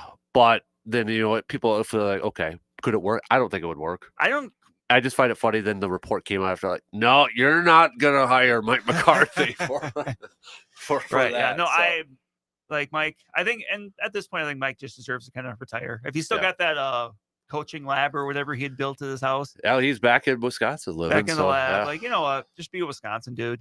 He's probably getting paid for his Pat McAfee weekly appearances. Right. So, I mean, he's good with that. Yeah, live it up, Mike. Yeah, I think, yeah. I mean, maybe help out with a little high school football or something like that too. So, but no, it was, I was like, oh, that time and this thing is like, you're McIntosh, you knew cameras, videos would be on you for crying out loud. So it's like, you kind of knew. I don't know if you can't play dumb in that situation. Right. Especially after I can't believe that there would be TV cameras at a volleyball game. Really, the one of the best programs at this, you know. And I'm going to have a available coach that everybody in Wisconsin knows sitting next to me after that performance that we had for our football team. So, can you imagine Mike McCarthy on the recruiting trail talking about pad level? I get it where some people say, well, he could bring in a pro program and get. How's that working in North Carolina? Right. I just don't think he's a college type coach. No, I don't either. I don't see that one happening. So you're right. And we'll cross that bridge when we get there, because I have some thoughts obviously on if that's the route, if they're going down a different road suddenly, where do they look and stuff like that. But that's way. Yeah, I don't even think it's happening next year. I think you're right. That buyout, like, that's a lot. huge. Like, dude, it's the second most. I don't think anybody's touching Jimbo Fisher's $75 million. No, A&M is that's oil money. Yeah, that's oil money right there. Yeah, so. And that is Dallas. If I can quote a little Office. That was awesome. That's a perfect way to end the segment there. Quick break. We'll get back to some more Brewers talk coming up after these quick words.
Bottom of the hour. Coming up in the next hour, we'll do a little happy hour and such and get back to some more baseball talk as well. But I know we don't have any Green Bay games coming up this week, but we do have week 5 of the NFL season, which officially kicked off yesterday or last night. I will say 49ers, with all the injuries and such, that was impressive to come away with the W. Boy, Mac Jones or Kyle Shanahan's helping Mac Jones make some money right now. I'd be curious to know if there's any 49ers fans saying, man, maybe we should have paid Brock Purdy. Just little buyer's remorse. Yeah, a little bit there, but because I think you and I talked about it's like, oh, now Shanahan finally gets back Jones because that was the rumor. Yeah. And when they drafted Trey Lance and that, but give them credit. They're doing a fantastic job right now, and that was a nice win to go to go 4-1 against the Rams. I mean, that was one where I don't think many people were honestly giving him a shot. No, being down who they were down, but I mean, hey, look, Shanahan, he's a great coach. Like in those spots, you just find, okay, how can we find a way to win this game? Like, what can we do different to win this game? Yep. And they did just enough. Yep. Your Vikings have been staying overseas for this week. You get the Browns, the Carson Wentz and Dylan Gabriel game that we all wanted. Penned in. Everyone wanted that one. The people have been talking about 6.5 right now. Rock fight. Defense. Whoever turns the ball over most, probably going to lose. Probably. I mean, it would not surprise me to see a defensive touchdown one way or the other. Mm-hmm. Well, your boy Rodgers over there, Isaiah Rodgers? Yeah. 99.9 Pro Football Focus grade a couple weeks ago. Highest grade they've ever given out. Right. I don't know what constitutes as 100 for Pro Football. I just don't think it's possible. I think it's like a Madden rating. I don't think you can get 100. Yeah. But so you feeling, with the Carson Wentz era, has it surpassed Matt's expectations or the Carson Wentz era? I mean, at this point, obviously things went well against the Bengals, but the Bengals are not in a good position. Yeah. But to me, health-wise, if it's up for it, I think you still go back to McCarthy after the bye. Because I just feel like with Wentz, there's always going to be a ceiling where, he's a veteran. He's going to be able to win you some games and stuff, but you're not going to get a Case Keenum run. That's not going to happen where that happens. So, and at some point, you do need to see with JJ McCarthy. Now, I understand it's a little bit different with this Vikings team because this is a Vikings team that came into the year and attacked the offseason with the idea it's going to contend. Mm-hmm. And, this was looked at as maybe kind of the easier part of the schedule leading into the bye. I mean, as we know, schedules always look a little bit different as you get into them, what's difficult, what's not. But I think that if McCarthy was ready to come back after the bye, I think you go back to that because you have to let that play out. Yeah. Yep. Good, bad, or indifferent, however it ends up looking, you have to know. You can't go into this offseason saying, well, we're still not quite sure. So how would you grade the first quarter of the season if we kind of count it as the first quarter? It worked out for Green Bay's sense because they have the bye. But I mean, for me, for the Vikings, it would probably be like a C-. I mean, it's just 2-2. So it's average. I can't really give it a D if you're 2-2, but it just, the offense has been, obviously they've played more bad quarters than good. Let's put it that way. Mm-hmm. Jordan Mason's been, I can't say a nice surprise because I thought he was going to do well. It seems like maybe the passing game has started to come to life a little bit more here. Defensively, there's, I'm kind of questioning a little bit, how they stop the run. Mm-hmm. It's one thing when Bijan Robinson has success against you. Okay, he's one of the best running backs in the league. But, Kenneth Gainwell, no disrespect to the Gainwell family listening out there, but I don't think, that's a great sign. Mm-hmm. And look, this week against the Browns, what are the Browns going to want to do? They're going to want to try to run the ball. You're going to probably see a lot of Quinshon Judkins. So, you're going to have to get tougher there. And then especially coming out of the bye, some of the teams you're going to be facing, Eagles, Chargers, or Lions, those are teams that run the ball. Right. You're going to have to get tougher there. Right. I think the thing for the Vikings, if they're going to win Sunday, is they got to score early. Mm-hmm. Because I think that Brian Flores defense is a little bit different when you're trying to come back on it versus when you're ahead of it. Mm-hmm. Just with that, they're going for the splash plays. They're going for, sacks. They're going for turnovers. When you're trying to kind of play uphill against that, I think that's a little bit different than, you're up 10-3. Let's stick with the run here. Mm-hmm. Right. You look at across the league, then you look at the schedule. There's not a ton of great matchups this week. It's a good week to have baseball. It is. Maybe Denver at Philly. That could be interesting, but Tampa at Seattle could be good. I think Tampa and Seattle could be a fun one. Yep.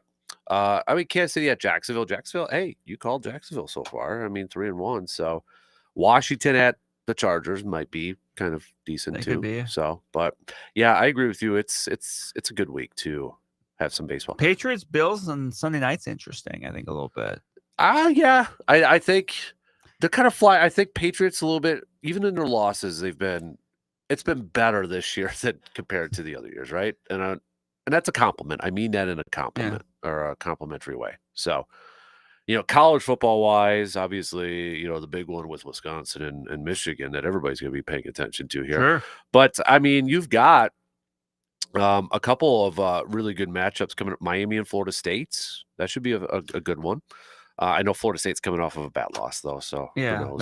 that's not as big as maybe as it looked a week ago, Right. but still. You got a little rivalry into that one. You got Vanderbilt at Alabama in a 16-10 matchup. Yeah. So over there. But I mean, when you look at the state of college football right now, by the way, what do you think of the Big Ten with the capital investment story thing? I'm always leery when venture capitalists are investing in anything. Yep. Yeah. Do you think though that's that what they have to do though for money to? It's no surprise that Michigan and Ohio State are the two teams that apparently are like, because they already make a boatload of cash. Right. But I'm just a little leery because I feel like that's kind of one of those things that, okay, once you open that box, you can't close it. Mm-hmm. Right. So I guess I'm willing to see what happens, but I agree with you. I get leery. Here's another example. You can't say that college sports isn't a business anymore. Oh, no, it 100% is. I mean, you look at when you see that type of story come through, and I don't know. And I'm not going to pretend like I know everything about venture capitalists and, all that sort of stuff. But it's like, I get why maybe some of the other teams would want, because they're trying to find ways to get more money for their athletic programs to come in there. And I mean, if this has got to be the way, I don't know what else you do. So, but, yeah, other than that, it is definitely a good baseball weekend. It is definitely a good baseball weekend, considering some of the football matchups or lack thereof, right? So, let's talk some more baseball then. We got John saying, give me the Brewers at 6.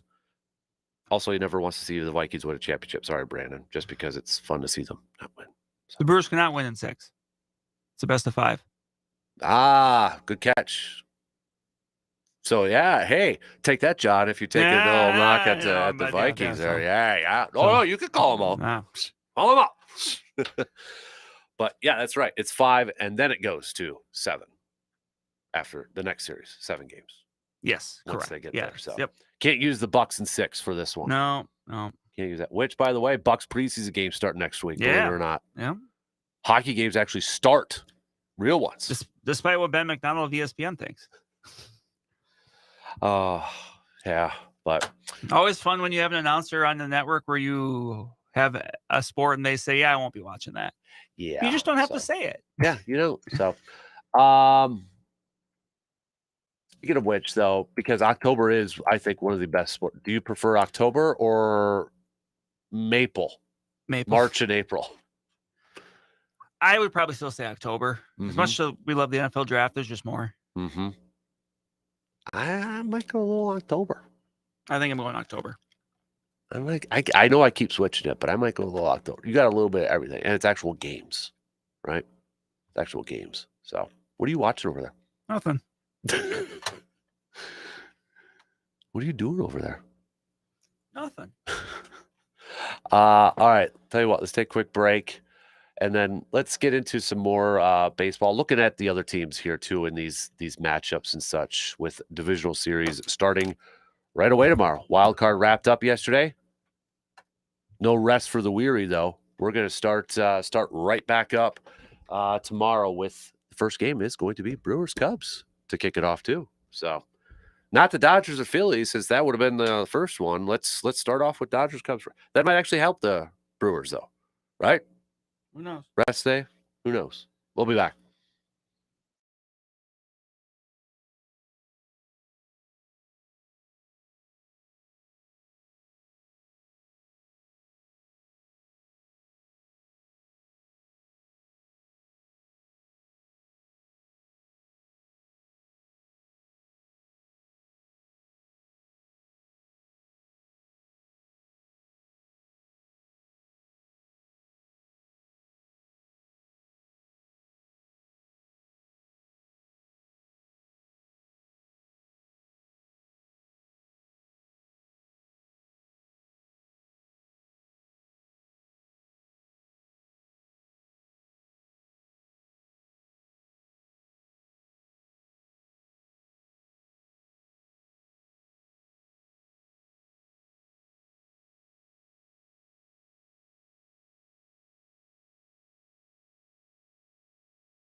So besides the Brewers and Cubs series, which we'll talk plenty more of here coming up, Brandon, what other series maybe has you most intrigued? You think is going to be a fantastic? Is it as simple as Dodgers Phillies? Yeah, For me, it is. yeah. For me, it is. I mean, that's you brought up the term before, heavyweight bout, and that's kind of how it feels. Mm-hmm. I mean, I think TBS is probably pretty excited that they got the NL this year. Mm-hmm. I mean, because I think these are both of these NL series we talked about. There's a lot of intrigue in both of them for different reasons. Mm-hmm. And that Phillies Dodgers one, I mean, you've got some of the game's best. You're going to have, I mean, you've got two gigantic markets, two passionate fan bases. So I'm sure that's one I'm obviously for not just the reasons that we might have, a vested interest in, but, Mm-hmm. I think just as a standalone series by itself, that's still one that I'm very interested to see how it plays out. Right. Yeah, that's you look at that one, of course. I think all of them you can make cases for all of them, but I would agree with you on that. I want to go, okay, so you hear that series, Dodgers and Phillies, everybody's using, the analogy of like heavyweights kind of going at each other and such. And one of the knocks on the Brewers all season long and into the postseason where people are kind of talking about is, well, the lack of home runs for the Brewers. Kind of a pump the brakes, full throttle question. Is that criticism of the Brewers a little bit of an overreaction? Because they score runs. I was going to say, yeah, they're still they're top three. They were like third in the majors. In the majors in runs. So yeah. I think I think it's fair in some ways because like the quick strike offense, I think in the playoffs, like it only takes one swing, which we saw at the hands of the Mets last year. Right. Suddenly that's a 3 or 4 runs, whatever, a part of a big inning. Like I understand it. Mm-hmm. I don't think it, they can't, I don't think, well, they don't hit as many home runs as, some of the other teams they face, so they can't do it. Like, I guess it'll be an interesting test case with the Cubs because the Cubs do. I mean, the Cubs have, I think it was 6 players that hit at least 20 home runs or something like that. Yeah. So they've got some pop in there. Mm-hmm. Now, but it's not that's why, it's a little bit different for the Brewers where the last few years, like they haven't scored as many runs, but they haven't scored runs. Like this one, they score runs. They just don't do it in the way that, you would think a team that's third in the league would score runs. Mm-hmm. I feel like the analogy I kept using, they're scoring runs not the way they're supposed to. Right. From like general fan. Like I feel like people say, oh, they're 22nd in home runs. They must not score a lot of runs then. Like I feel like that's what but they do.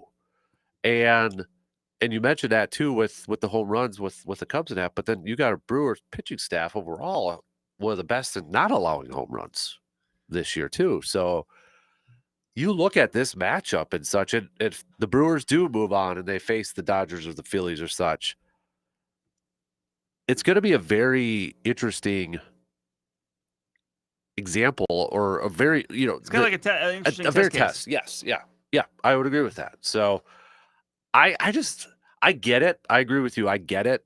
The quick strike, home run sort of thing.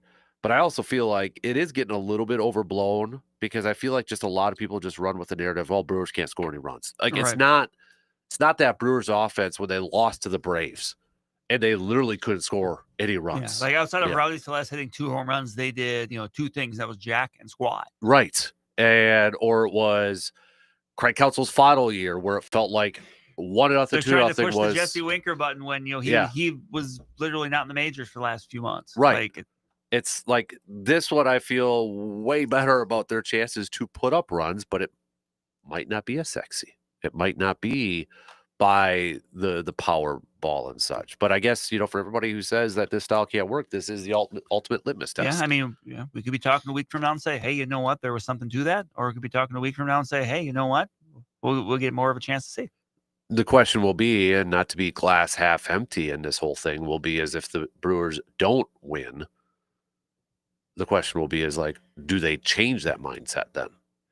It's a good question. Now, part of the thing, though, is one of the ways you have to change that mindset is by spending a little bit of money. Yeah. Yep. Maybe you try to find more of an upgrade at shortstop or third base that has a little bit more pop. Because remember last year, Willie Adames hitting 30 home runs. Yeah. So, but that's That's a question for another time. It is, and hopefully we don't have to answer that one, right? Right. And look, I mean, is it fair that, that question could be answered in 3, 4, or 5 games? No, Yeah. but that's just the way it is. Yep. That's going to be the conversation. If the Brewers come up short and they don't, and they can't score runs again, like that's going to be the conversation. It's like, okay, well, you did all, it's great that you were third in the league in runs in the regular season, but that obviously did not, for whatever reason, translate to the postseason. Mm-hmm. Mm-hmm. Yep. Gosh, I'm getting even more pumped up and excited for this thing, dude. Your stomach's gonna be in knots. I feel like more than me though. You're calm and cool like a cucumber, but I got a feeling like internally tomorrow you might be. Maybe it's a good thing the game's at 1 because then I just have all day to think about it. That's probably a good idea too. But then again, if they lose, I'm just gonna be mad. I'm gonna be irritated the rest of the day. So we'll see. I'll see. And then that's sports. They don't get back to it until Monday. So, which honestly, I kind of, that's helpful to the Cubs. Like that's just what the schedule is. Like it's nothing nefarious, but like for a team that ran its bullpen pretty hard, and that's what you do in that spot. Yep. But having that extra built-in off day is probably a help for them. And there's a chance too, because I was trying to see who the Cubbies would throw out as their starter. It might be Colin Ray, which would be a little more ironic too. There's some there's definitely some old friends on that Cubs team.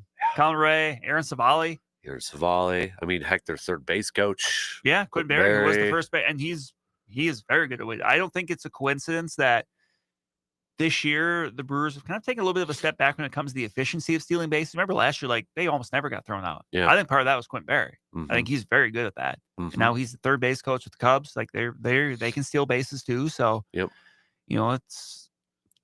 there's a lot of stories in this series. Yeah. Well, coming up a little bit later, I want you to give me a wild card player for this Brewers team. Okay.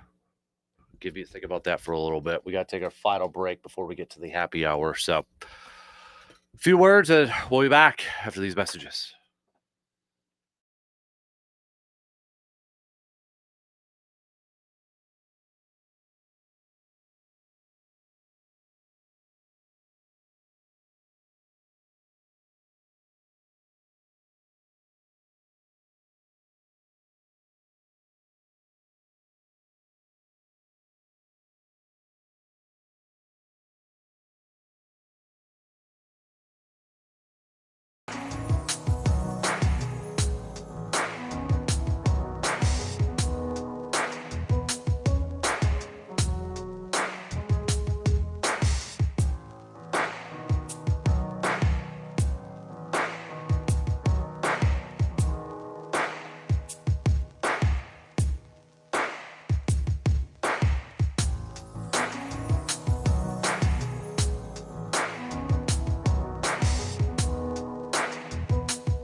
John wants to know, how would you guys play first base for the Brewers? I'd probably play it pretty poorly. No, I'm just kidding.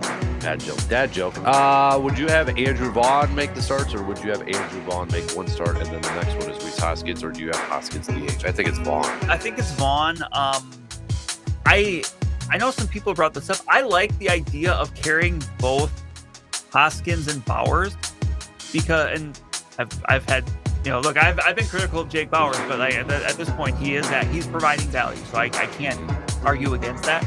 But I kind of like the idea of having them as power options off the bench, and you can use them as pitch hitters because then you still have the other backup. When you're getting to the point where Andrew Monsteiro is playing first base, no disrespect, but there's other places I'd rather have play. Even though he made a heck of a play in that one game. Yeah, that was a seed, that throw to third hole. And earlier, I think it was the last game they won of that big win streak. I mean, because Monsteiro had the big hit, I texted my friends and I already plan on keeping my word, but I will definitely throw this out here or there. I told them at that night, I go, if the Brewers make the World Series, I will buy myself an Andrew Monsteiro jersey. All right, now it's out there. So. But I like Vaughn. I mean, he came on, he kind of heated back up a little bit down the stretch. Not so much for the power, but he's hitting well over 300. So but then you can kind of mix and match a little bit. I don't think you're going to see Yelich do anything besides DH. Yep. And with some of the depth they have in the outfield, that makes sense too. But so I've been seeing some lineups kind of being thrown out there, potential lineups. What do you make of Perkins starting at center field and Collins going to the bench now? I mean, defensively is probably better. It is. Like we've said before, having Blake Perkins in center is kind of that warm, comfy feeling. Mm-hmm. Yep. And especially in a series like this where you're kind of trying to maximize runs the best you can. I get it. But man, Isaac Collins had a really good. I mean, he's probably gonna get Rookie of the Year votes, right? So, I understand it. Mm-hmm. And if you feel like if there's kind of one spot you really want to be shored up on defensively, I mean, probably shortstop, but another one would probably be center field. So let me ask you this really quick from a future standpoint: is Isaac Collins' future going to be more in the infield, outfield? I mean, that's a great question. I'm not sure. Yeah. Let's put it this way, though. He has worked his way into saying, hey, we got to figure out what we want to do with Isaac Collins. Mm-hmm. And I can't imagine anyone thought that was the case in March. That's true. Yep. You don't know where he may end up, but you're saying hey, there's something there. Even if this is the best, this year is the best version of him, you can still see the characteristics of a guy that's a major league player that can help you. Yep. I agree. All right, shot clock's going to cut us off here in a few seconds. We got the happy hour coming up. We're going to get back to some Brewers talk. All right, Brewers fans, we got to hear from you. Let's go, Brewers. Dun, dun, dun, dun, dun. Keys to victory, key matchups, predictions, wild card players. Who's going to be the Jerry Hairston Jr. of the Brewers? Or the Nyjer Morgan of the Brewers. Yuniesky Betancourt. Oh. As much as I did not like Uni B, he had a good playoff in 2011, so I can't complain about him for that. Yep, he did. So who's good? Who would be that guy for 18 then? The Brandon Woodruff home run. Wade Miley was pretty good too. Yeah. Honestly, and I was going to bring this up before, it might be Orlando Arcia. Oh yeah, did he go on a home run tear? He had a very bad offensive season. And then turned it on in the postseason. So maybe that means Joey Ortiz then. Maybe it's Ortiz's time. All right. 3 and we got one more to go to wrap it up before the weekends. News updates. We'll be back.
All right, Brandon, let's get weird, dude. Not that way. Oh, final hour here, and inching closer and closer to. It feels like summer baseball, like the Midsummer Classic's going to be coming up, not the Fall Classic, with this weather and such. So, big thanks for hanging out with us this morning. Hopefully, you're all Brewers fans and wearing the right shade of blue for this this weekend and such. Hey, it matches blue gold blue too. So if you're heading over to homecoming for some football and you're repping some blue gold colors, well, then you're repping the Brewers too. So we appreciate that. But we know what the matchups are, and as soon as that last out, swear to gosh, I got texts from chatty Cubs fans just trash talking already. I'm like, I'm not even going to respond.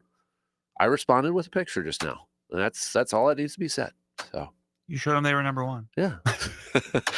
But there's no doubt this is going to be I'm very curious, for one, to see how many Cubs fans show up. Yeah. There will be some. Oh, of course. Sure. But I hope Brewers fans that are there, you drown them out, right? Drown them out. It's always a big thing, too, when it comes to the playoffs, Brandon.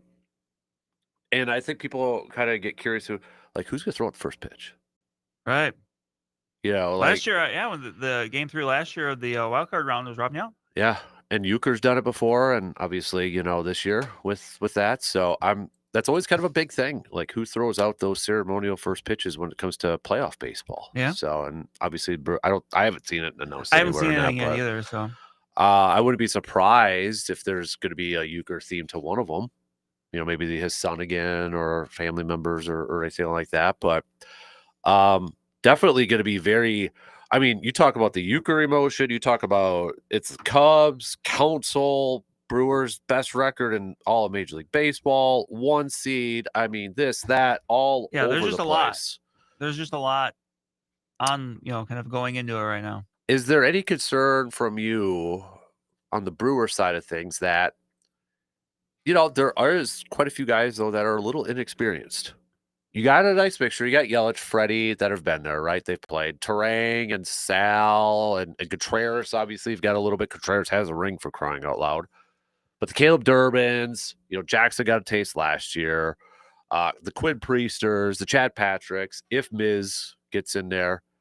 Or do you think it's a nice balance between I think it's all? a good balance. I mean, you mentioned some of those guys have definitely done it before, but I don't know. I don't think that it's anything I'm gonna be too like, okay, there's a lot of, there's some guys that are doing it for the first time, but there's also some people that got some experience. Like, it's not something that I'm worried about this team just kind of across the board, kind of, poo-pooing the bed because it's the bright lights. Right. So I've been asking for you to think about, give me a wild card player for this series for the Brewers here. And I was thinking about last year here too. And one guy who hit a home run in that, we haven't even talked about in a long time. He's not playing, but Garrett Mitchell, like we have not heard about Garrett Mitchell for a long time here. Get hurt, and then it was just like, okay. And I think he had the on his rehab assignment, kind of re-injured or whatever. So he's, it's kind of a lost year for him, which is unfortunate. But I mean, the crazy thing too, Garrett Mitchell, is he's actually getting into his arbitration years now. Yeah. I mean, he hasn't played a lot. And granted, because of he hasn't played a lot, like that cost isn't going to be much. So I don't see the Brewers not bringing him back just because you want to see. But like, yeah, it's crazy how that much of a difference, not that long of a time makes. Right. And, I go back to last year. You had Frelick with that huge home run. Cheerio was playing really well baseball. Heading into the post really well. That didn't make sense. Yeah, really well baseball. Really well baseball. I got sidetracked because someone gave you a compliment. Jordan says, I always enjoy Friday with Brandon. So I don't know why he said that, but why would thank you, Jordan? Why would you ever be compelled to say such a thing? But so give me your wild card player. Who do you got? There's a couple I had thought of. And one of them is honestly kind of odd. Like there's an obvious one, and then I'm trying to also kind of dig a little bit deeper, because when you're saying wild card, you're not saying like one of the best players, kind of a thing. Right. Because the first person I thought of was like William Contreras, because like I feel like they go as he goes. Yeah, if he's hitting that gap with those doubles. Well, and look, when he finally started going for him, when was that? It was the end of July. It was into August, and now obviously with the the hand injury or whatever, we don't know. Yep. So I feel like he's someone that can kind of be that igniter, that lightning rod, but otherwise, honestly, the guy I'm going to go to, and we were talking a little bit off air, I'm going to go Joey Ortiz. Because, and I had brought this up or you had even said you're just ripping him. I know, but that's what I was saying. Like flip-flopper. No, I'm not flip-flopping. I'm saying he's important. Yeah. But like, I brought up 2018 with Orlando Arcia. That year, his regular season offensively was bad. Yeah. And then suddenly in the postseason, he hit like 350. Yeah. Like, that's the thing. Like, if Joey Ortiz would go out and have a good offensive postseason, people would not remember what happened the last 6 months. And that's just someone that, like, the number was out there. Like, he's had as many, at bats to the base low as anybody. All it takes is hit on like one of those. Yeah. It doesn't even have to be like a grand slam, just like a double in the gap. Yep. Like just something like that. People would forget all about the other stuff. Like, to me, and then plus the defense at shortstop is going to be important. Yeah. But I'm going to go with Joey Ortiz. I am going Caleb Durbin. I just feel like you look at this season, he's had another guy who's probably going to get some Rookie of the Year vote. Not going to win it, but he'll probably get some later votes and such. Down ballot votes. Yeah. He is hit in some big time situations. If he doesn't get hit with a baseball, that is. And he gets hit in some. Yeah. But I think, is it fair to say that Caleb Durbin exceeded some expectations? I think so, especially because he started in the minors, and even he didn't get off to a great start. Right. But I think he's settled into who he is as a player, and like I think you can see why someone like Pat Murphy, even when they first got him, was like, "Oh, I love this guy. Like he seems like the way he plays the game is kind of like that's the kind of player that like ball players love. Yep, it fits this team, right? It's like the Sal Freliks. Ideally.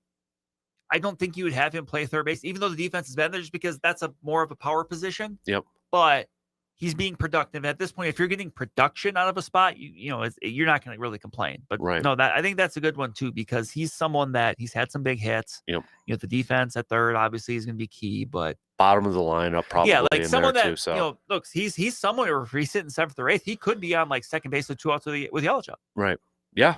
If Yelich bats leadoff, like he's someone that could benefit from having maybe a more power presence at the top of the lineup. I just feel like if the order is going to be Yelich, Cheerio, Terang, Contreras, Frelick, and Vaughn, these games are going to be decided by those 6.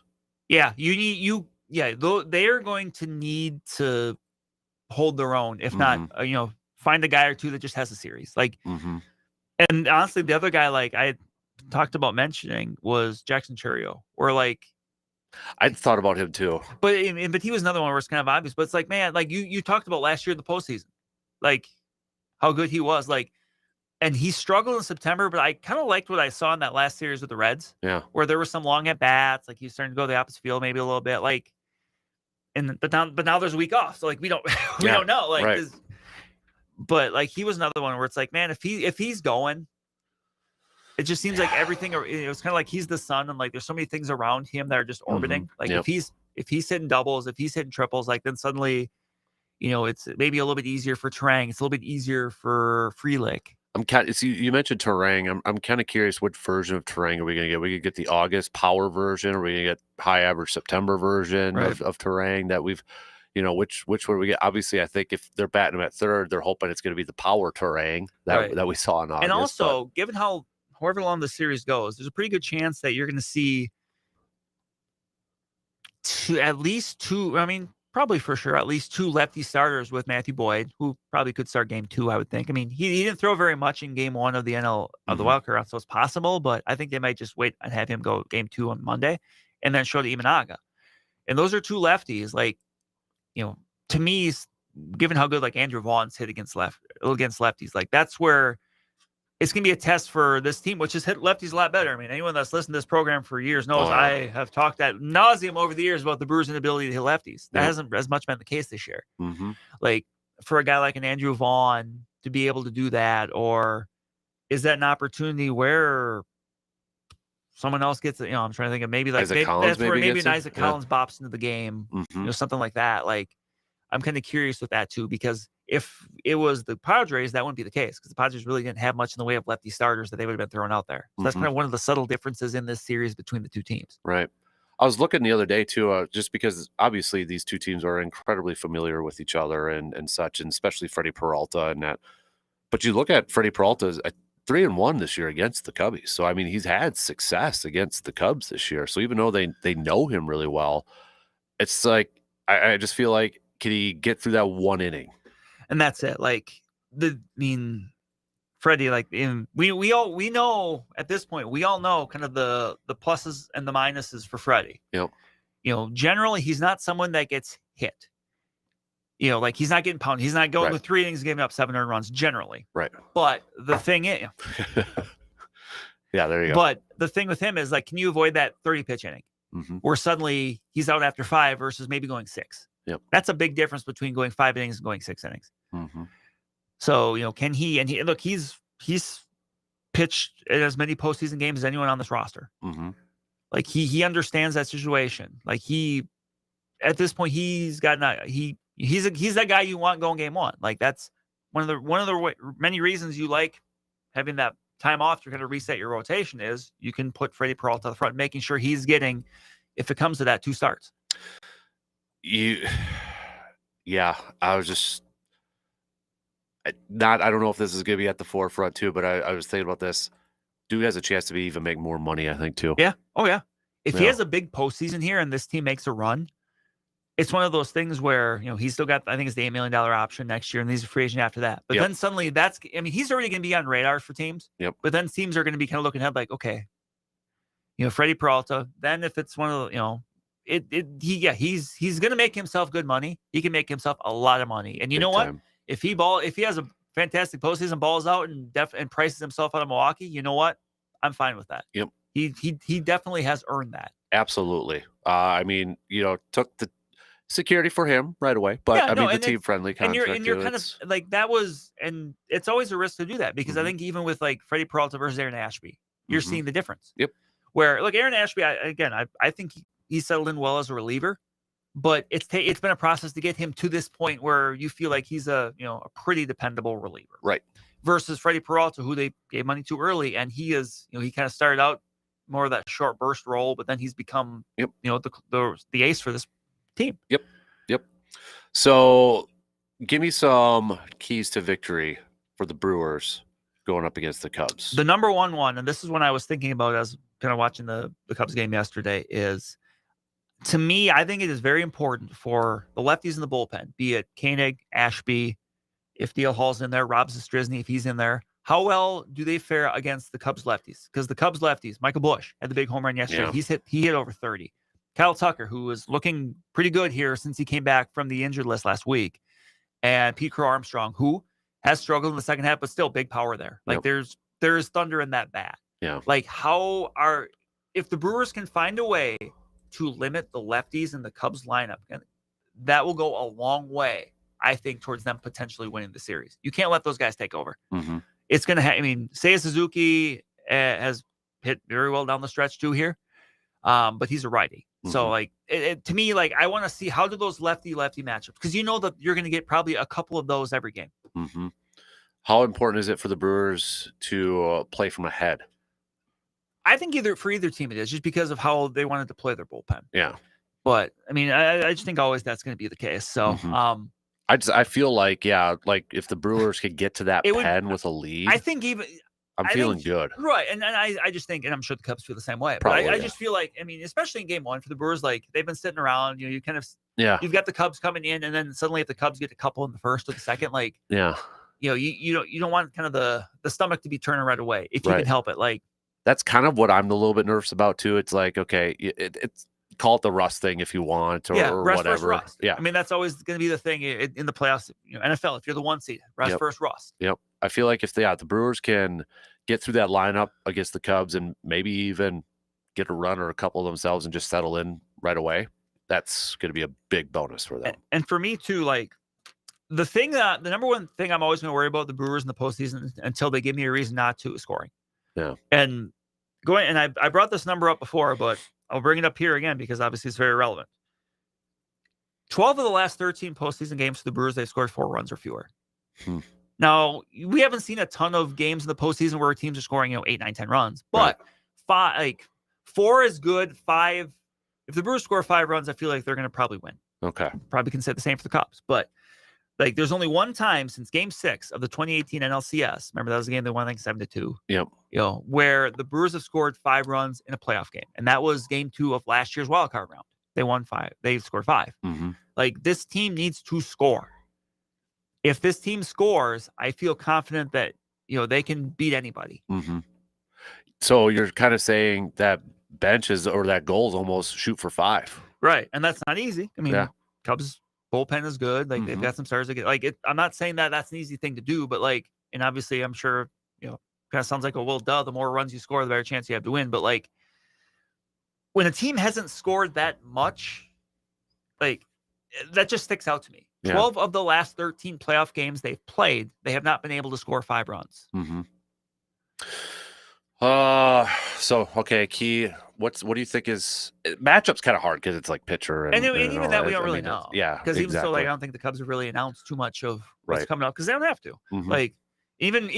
Even Pat Murphy, when it was pretty obvious, it was lining up Peralta Priester. He's kind of like, well, we know, but he was trying to keep it close to the vest, and we all kind of know. I wonder something I haven't really seen talked about. Maybe just because it's last year and it's actually been a while and such, but. A lot of the same guys are on this team from last year. How much does that loss from the Mets and that kind of fuel this team a little bit? You were there, dude. I was. I watched that. I woke up my kid because I thought he was going to see them win and move on. And you talk about gut wrenching. You were on the next day. I was the next morning. Yeah. And I don't think I've heard anybody really talk about that series. So I don't know if it's really at the forefront, but a lot of those guys that's experienced that last year. Right. I have to wonder, does a little bit of that motivate? You throw in the euchre part of it too? There's a lot of external stuff, maybe a little bit of a motivation here for the Brewers. Could be. Because we're all human, right? Right. There's no down to put it. This way, there is no shortage of reasons for this team to be motivated, mm-hmm. to come out hyped. And certainly you can be too hyped, but right. And there's no, on the flip side, darn well know all those Cubs probably want Craig Counsell. Oh, sure. To be able to go and be like, this is just such an interesting, kind of line in the, or a fork in the road kind of a thing. What happens if the Cubs beat the Brewers? Then, what does that mean for all of that? But what if the Brewers beat the Cubs? What does that mean for all of that? What does that mean for that narrative? Right.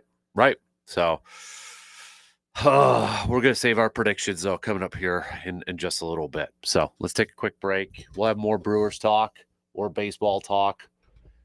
Send us your thoughts, your predictions. 715-830-1912 on that Shoe Doctors bullpen line, or hit us up on the video stream. We'll be back after these quick words.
In case you missed it, tomorrow 108 is the first pitch between Brewers, Cubbies. And if anybody's wondering, Brewers will probably release their roster tomorrow morning, right? Because you could do it day of. So there's really no reason for them to release it right now.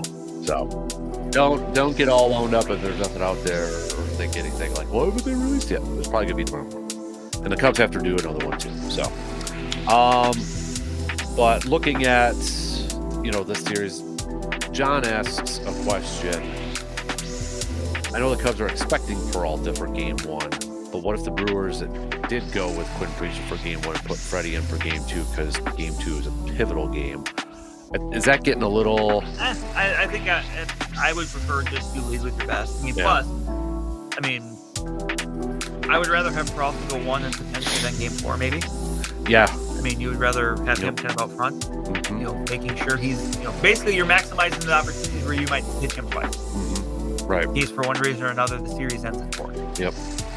Yeah, I would agree with that too. So I think you look at it from that aspect too. Like game four, pretty pivotal too, potentially, right? Yep. But no, I would say we probably just do that. Yeah. And then, all the pageantry and emotions heading into a game one. Freddie's been there. He experienced that too. So, but I think, we're probably not going to be too cute with the whole, probably not. You know what I'm trying Hopefully to say? not. Yeah, like at some point, there's only so much subterfuge you can play. Yeah. You just put it out there. Right. Exactly. So looking at the other games here, we got Dodgers, we got Phillies. We talked about that. Let's talk a little bit about the American League here. We've got Mariners going up against the Tigers, which I'm really curious about with this one because, again, what version of the Tigers are we going to see? Right. Mariners, Cal Raleigh, now I think for them it's like, okay, can they do anything in the postseason? Probably is the question.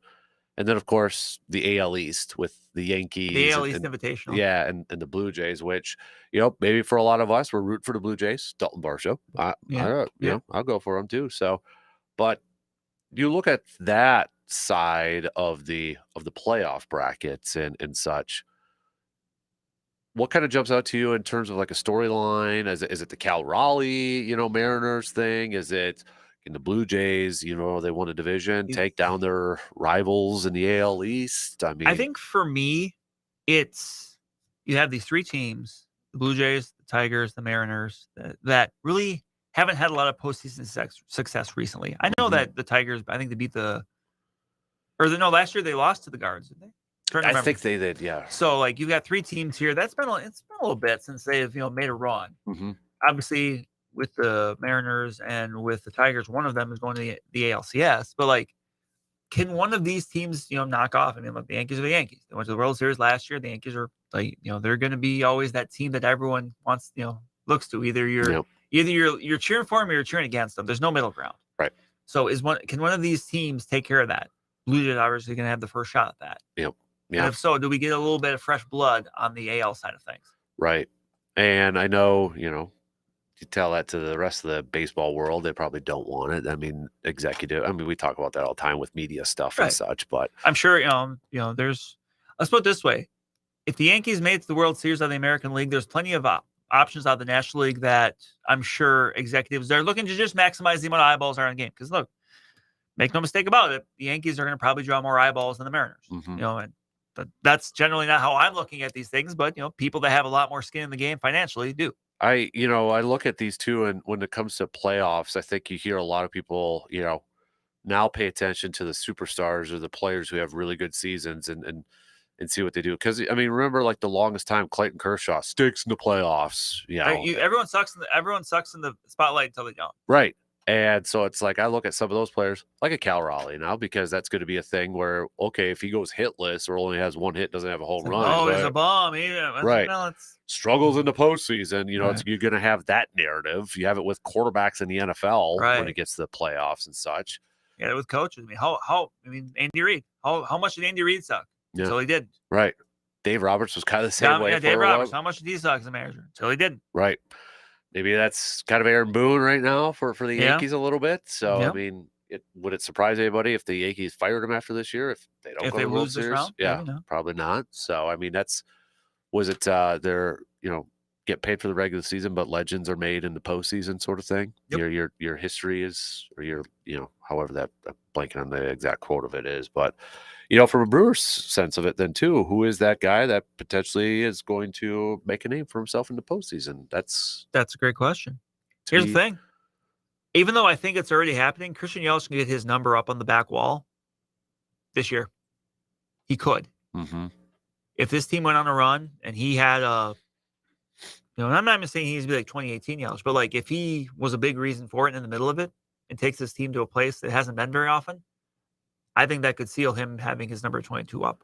I think we kind of talked about that a couple of weeks ago. Like if the Brewers win the World Series, does he move up to past Robin Which I don't think. I don't think you will. I don't think you would. No, I don't think. But number two, above like Molitor. I mean, Molitor's a Hall of Famer. I'm not sure Yelich is going to be a Hall of Famer, mm-hmm. but I think it would just be different.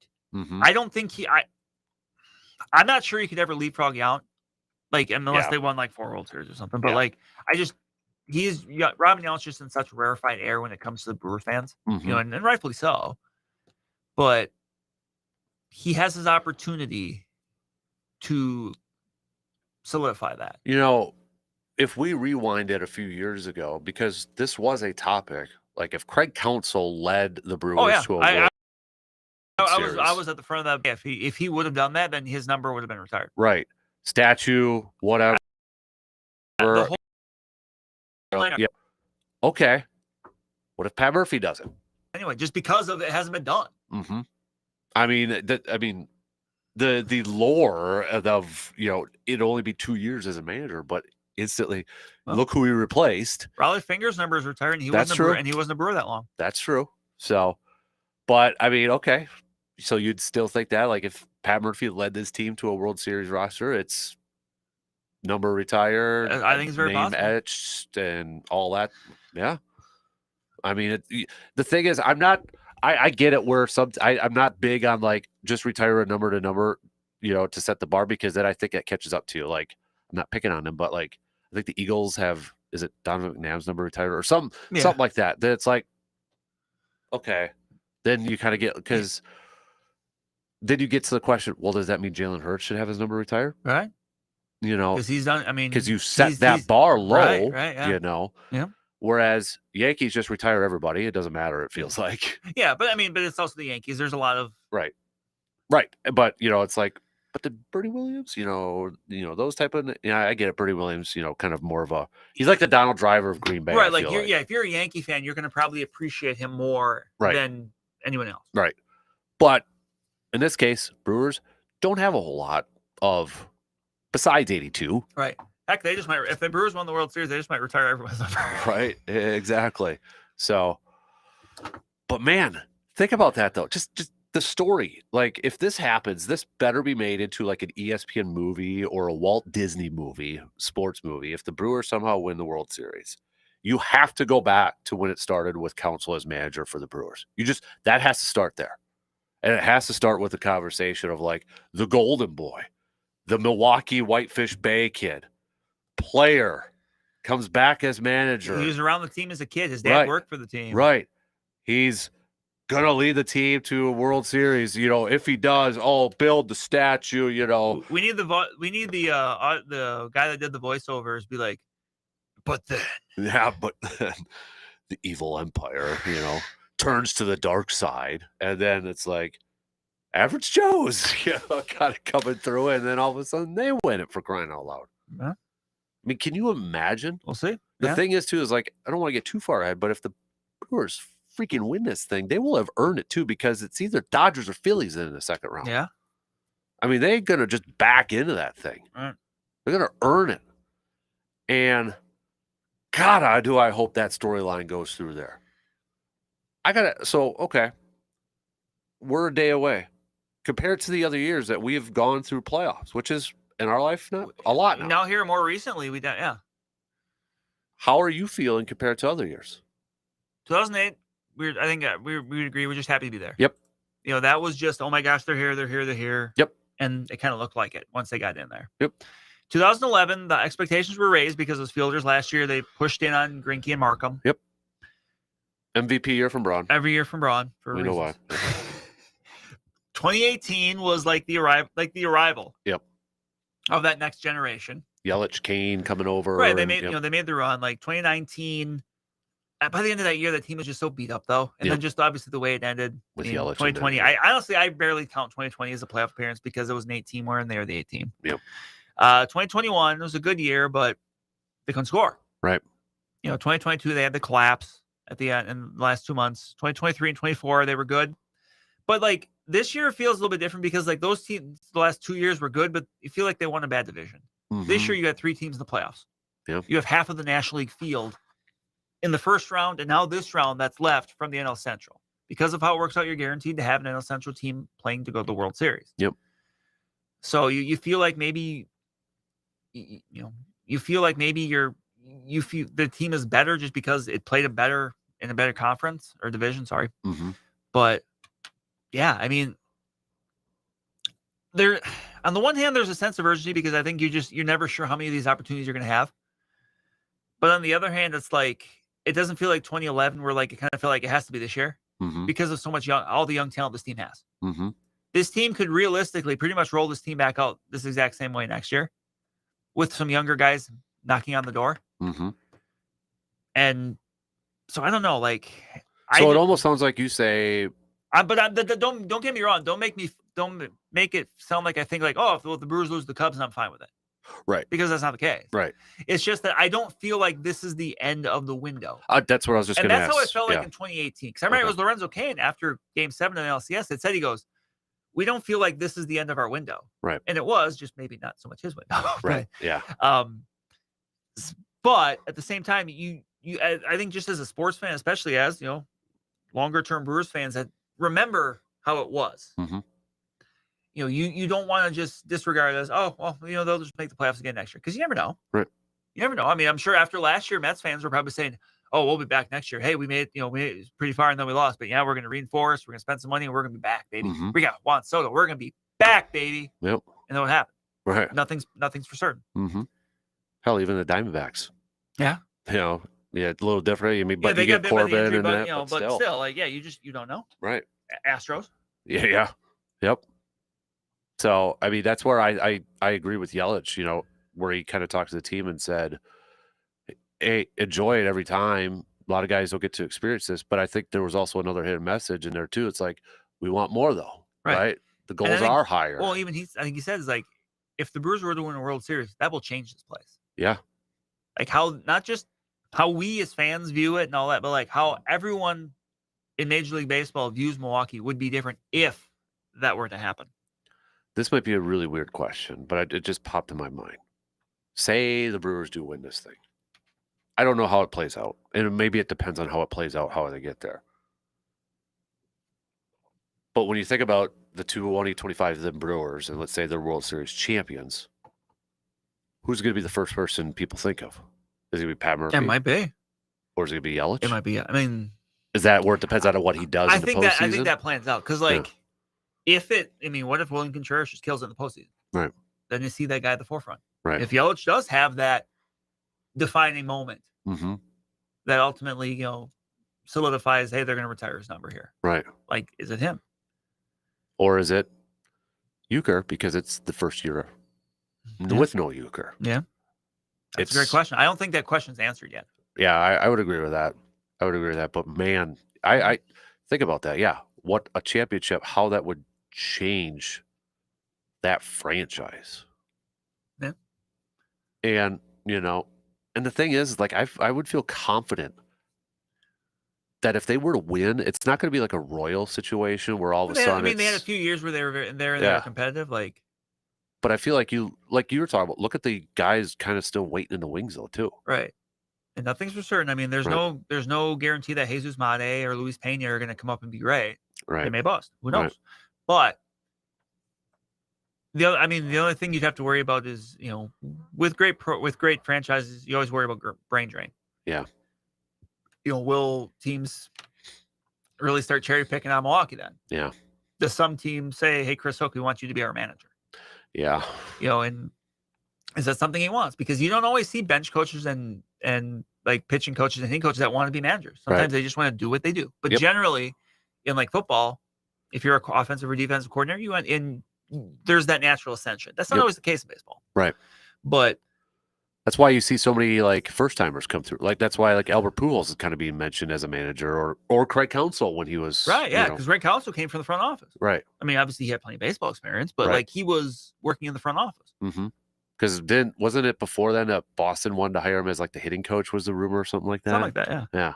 But all right, we got to take a quick break here before we get to our picks and such. So we'll do that. Stick around. We'll be back after these quick words.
All right, we got to play a little catch up because we did go a little long. Not the food group catch up, but Food group. Food. Is ketchup a food group? Condiment. Well, some people maybe like little kids. It's a food group. People put ketchup on everything these days. Ketchup would belong on a hot dog. I don't, but I don't mind if people do. I've really come around to mustard late as I've gotten later in life. Like, big mustard guy. I'll say this: ketchup, hot dog, okay. Brat, meh. I'm a little bit more like no on the brat one. I would agree with that. So, but mustard, yes. Oh yeah, mustard, 100%. Ketchup on a burger, yeah, I'd do that. So, fries, yes, of course. So, might be a good weekend to keep those grills going and fire up some brats and burgers too, and man cave lights and all that fun stuff. So, we've been obviously talking a ton of baseball. Let me see what we could do here. Because we got a lot of picks. We got college, we got NFL picks, and then, of course, baseball picks here where we got to pick our Brewers games. All right, a couple minutes, and I'm going to take our break now, actually, so we have plenty of time to make our picks because we went a little long in our Brewers chat. I blame Brandon for that. I talk a lot. Brandon, we got to shun you. Put you in the shun box. Shun the non-believer. Shun. Mm-hmm. So, all right. Really quick break. Then we're going to make our picks. Then we're done for the weekend.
All right, let's get right to it. Picks time. We'll start off with, we're going to leave baseball for last because, I mean, it's a baseball weekend here. Weather feels like Still feels like it's June. it's the Midsummer Classic, not the Fall Classic coming up here, dude. So I think it's safe to say we're both picking Michigan, but does Michigan cover 17.5? Yes. Yeah, I do too. Yep. God, I hate saying that, but I think it's going to be like a 35-13 game. Yeah. Boy. Let's go. Very quickly, how far is this following where Wisconsin, Michigan is Saturday and we don't care? Right? I mean, it's sad. It's incredibly sad. And I hope this makes your Festivus list. Well, Badgers football was on there last year. Well, Might be a repeat. Let's go with Vanderbilt at Alabama, a 16-10 matchup. Alabama's 10.5. Ooh. I'm going to go Alabama, but I'll take Vandy to cover. I'm the same way. I think great win by Alabama last week against Georgia. Yes. But I don't like that line. Yeah. So let's do Miami at Florida State. Miami at 4.5. I'll go Miami. I think they cover too by 4.5. So let's do that's kind of about it really for some matchups. It's not that great. So let's move right to the NFL. Do you want to do yours right away? Do you want me to save it for last since we don't have Green Bay? Now you can do it right away. All right, Minnesota at Cleveland. I'm actually going to take Cleveland. Really? Really. I think this is going to be an ugly rock fight game. And I just don't know with the Vikings being down 3 offensive linemen, going to their third string center who might be a former backup guard and tackle if Blake Brandel ends up playing there. I just see this being like an ugly, like 13-9. Very fitting for early morning. I have a hard time seeing just with how it's developing like this. I can see that, but I'm still gonna go Vikings. We've seen. I mean, we saw it this year with Jackson Dart. A rookie quarterback comes in and he plays well and leads his team to victory. But on the other side, it is Brian Flores too. So I'm gonna go Vikings, but kind of a similar score to. It's gonna be ugly. Yeah. Raiders at Colts. I'm gonna go Colts. Oh, Colts too, man. Could Daniel Jones qualify for comeback player of the year so far? That's always been kind of the question. Like, can someone be a comeback player of the year if they're just coming back from sucking? Right? Because I mean, if you had an award for most improved, it pretty much tells you sucked the year before. Pretty much. So, Giants Saints barn burner here. Ooh, I'm gonna go Giants. Saints are favored. I say even it's at the Dome. Yep. But I'm gonna go Giants. I'm going Giants too. Cowboys Jets. I'm gonna go Jets. How are the Cowboys only favored by 2.5? Yeah, I'm gonna go Jets though. I'm going Jets too. I think they finally get their first win. I think this is definitely you take Eric Balkman's advice. If you have Justin Fields, play him. Yep. Denver at Philly. I'm gonna go Philly. Philly is only 3.5. I'm a little surprised, but if you look at maybe the numbers, Philly, but still, like I'm gonna take Philly. I'm going Philly too. Miami at Carolina. I'm gonna go Carolina because I was on them at the start of the year and I've looked like an idiot for most of that. But you know what?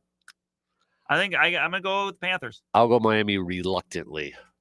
This one's all of a sudden really interesting. Houston at Baltimore. Yeah, 2-1-3 is that need it. No Lamar probably. No Lamar. I'm gonna go Baltimore though. I'm gonna go Cooper Rush. I got to interview him at Super Bowl. That's how long that guy has been around the league. Wow. And I will tell this story to the day. Right before he sat at my table, Chris Sims came up to him from, Chris Sims. Gave him a high five, hug. He's like, keep doing this, otherwise you're going to be stuck doing what I'm doing.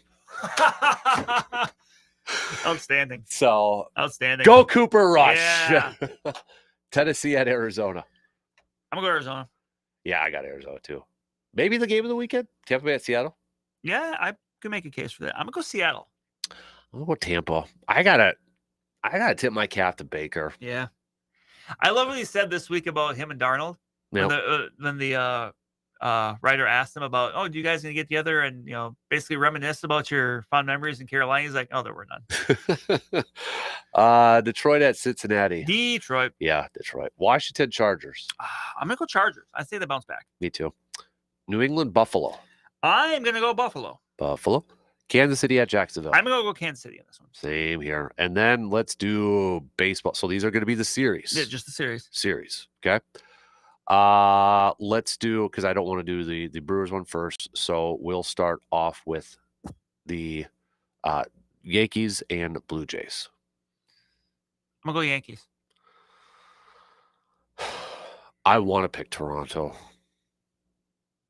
Yeah. There's going to be a really few of these do. where who I want obviously is going to be different from who I'm picking, but I'm using I'm going to use my heart or my brain on these. I think Yankees. I'll go Yankees too, but I really want Toronto. Dodgers, Phillies. I'm going to go Phillies. I want Phillies too. Detroit, Seattle. I am going to go Seattle. Man, same here. I'm going to Seattle.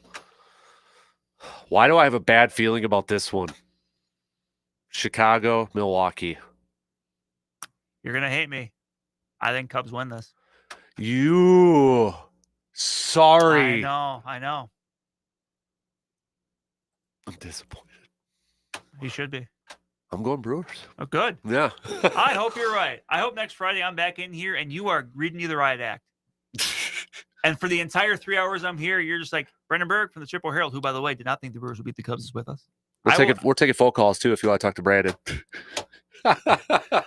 Do it. Oh wow! Just you don't like the matchup? I don't. And here's the thing: I think the Cubs have been under the radar down the stretch. You're playing really good. Yeah. It just hasn't been talked about a lot. Yeah. I mean, I'll be real. I wouldn't be surprised. Right. It's not like. No, it's not a surprise. Mm-hmm. But I mean, it wouldn't be a surprise either way because these are two very good teams. I don't have a good feeling. I just hope that's you protecting yourself from. I hope it is too. I'm ready to be heartbroken and playing some Sarah McLachlan and all that stuff. I don't care. Let's just do it. What's another year of heartbreak and tears and sorrows and all that stuff. It ain't going to happen, though, because we're going to win the World Series. I like the way you think. Yeah. So, Minder, first game tomorrow, 108. Go Brewers. Go Brewers. Right here. 105.1 FM, 790 AM. So, and there's your shot clock. So, all right. Top 5 podcast. Dose. It's coming. Dose. We got 2 of them. 2 of them. Double header. Yep. Double whammy. So, check for that later on this morning. Have a good weekend. We'll be back at it Monday, hopefully ridiculing Brandon for at least one game because we'll have game 2 that night. So, talk to you then.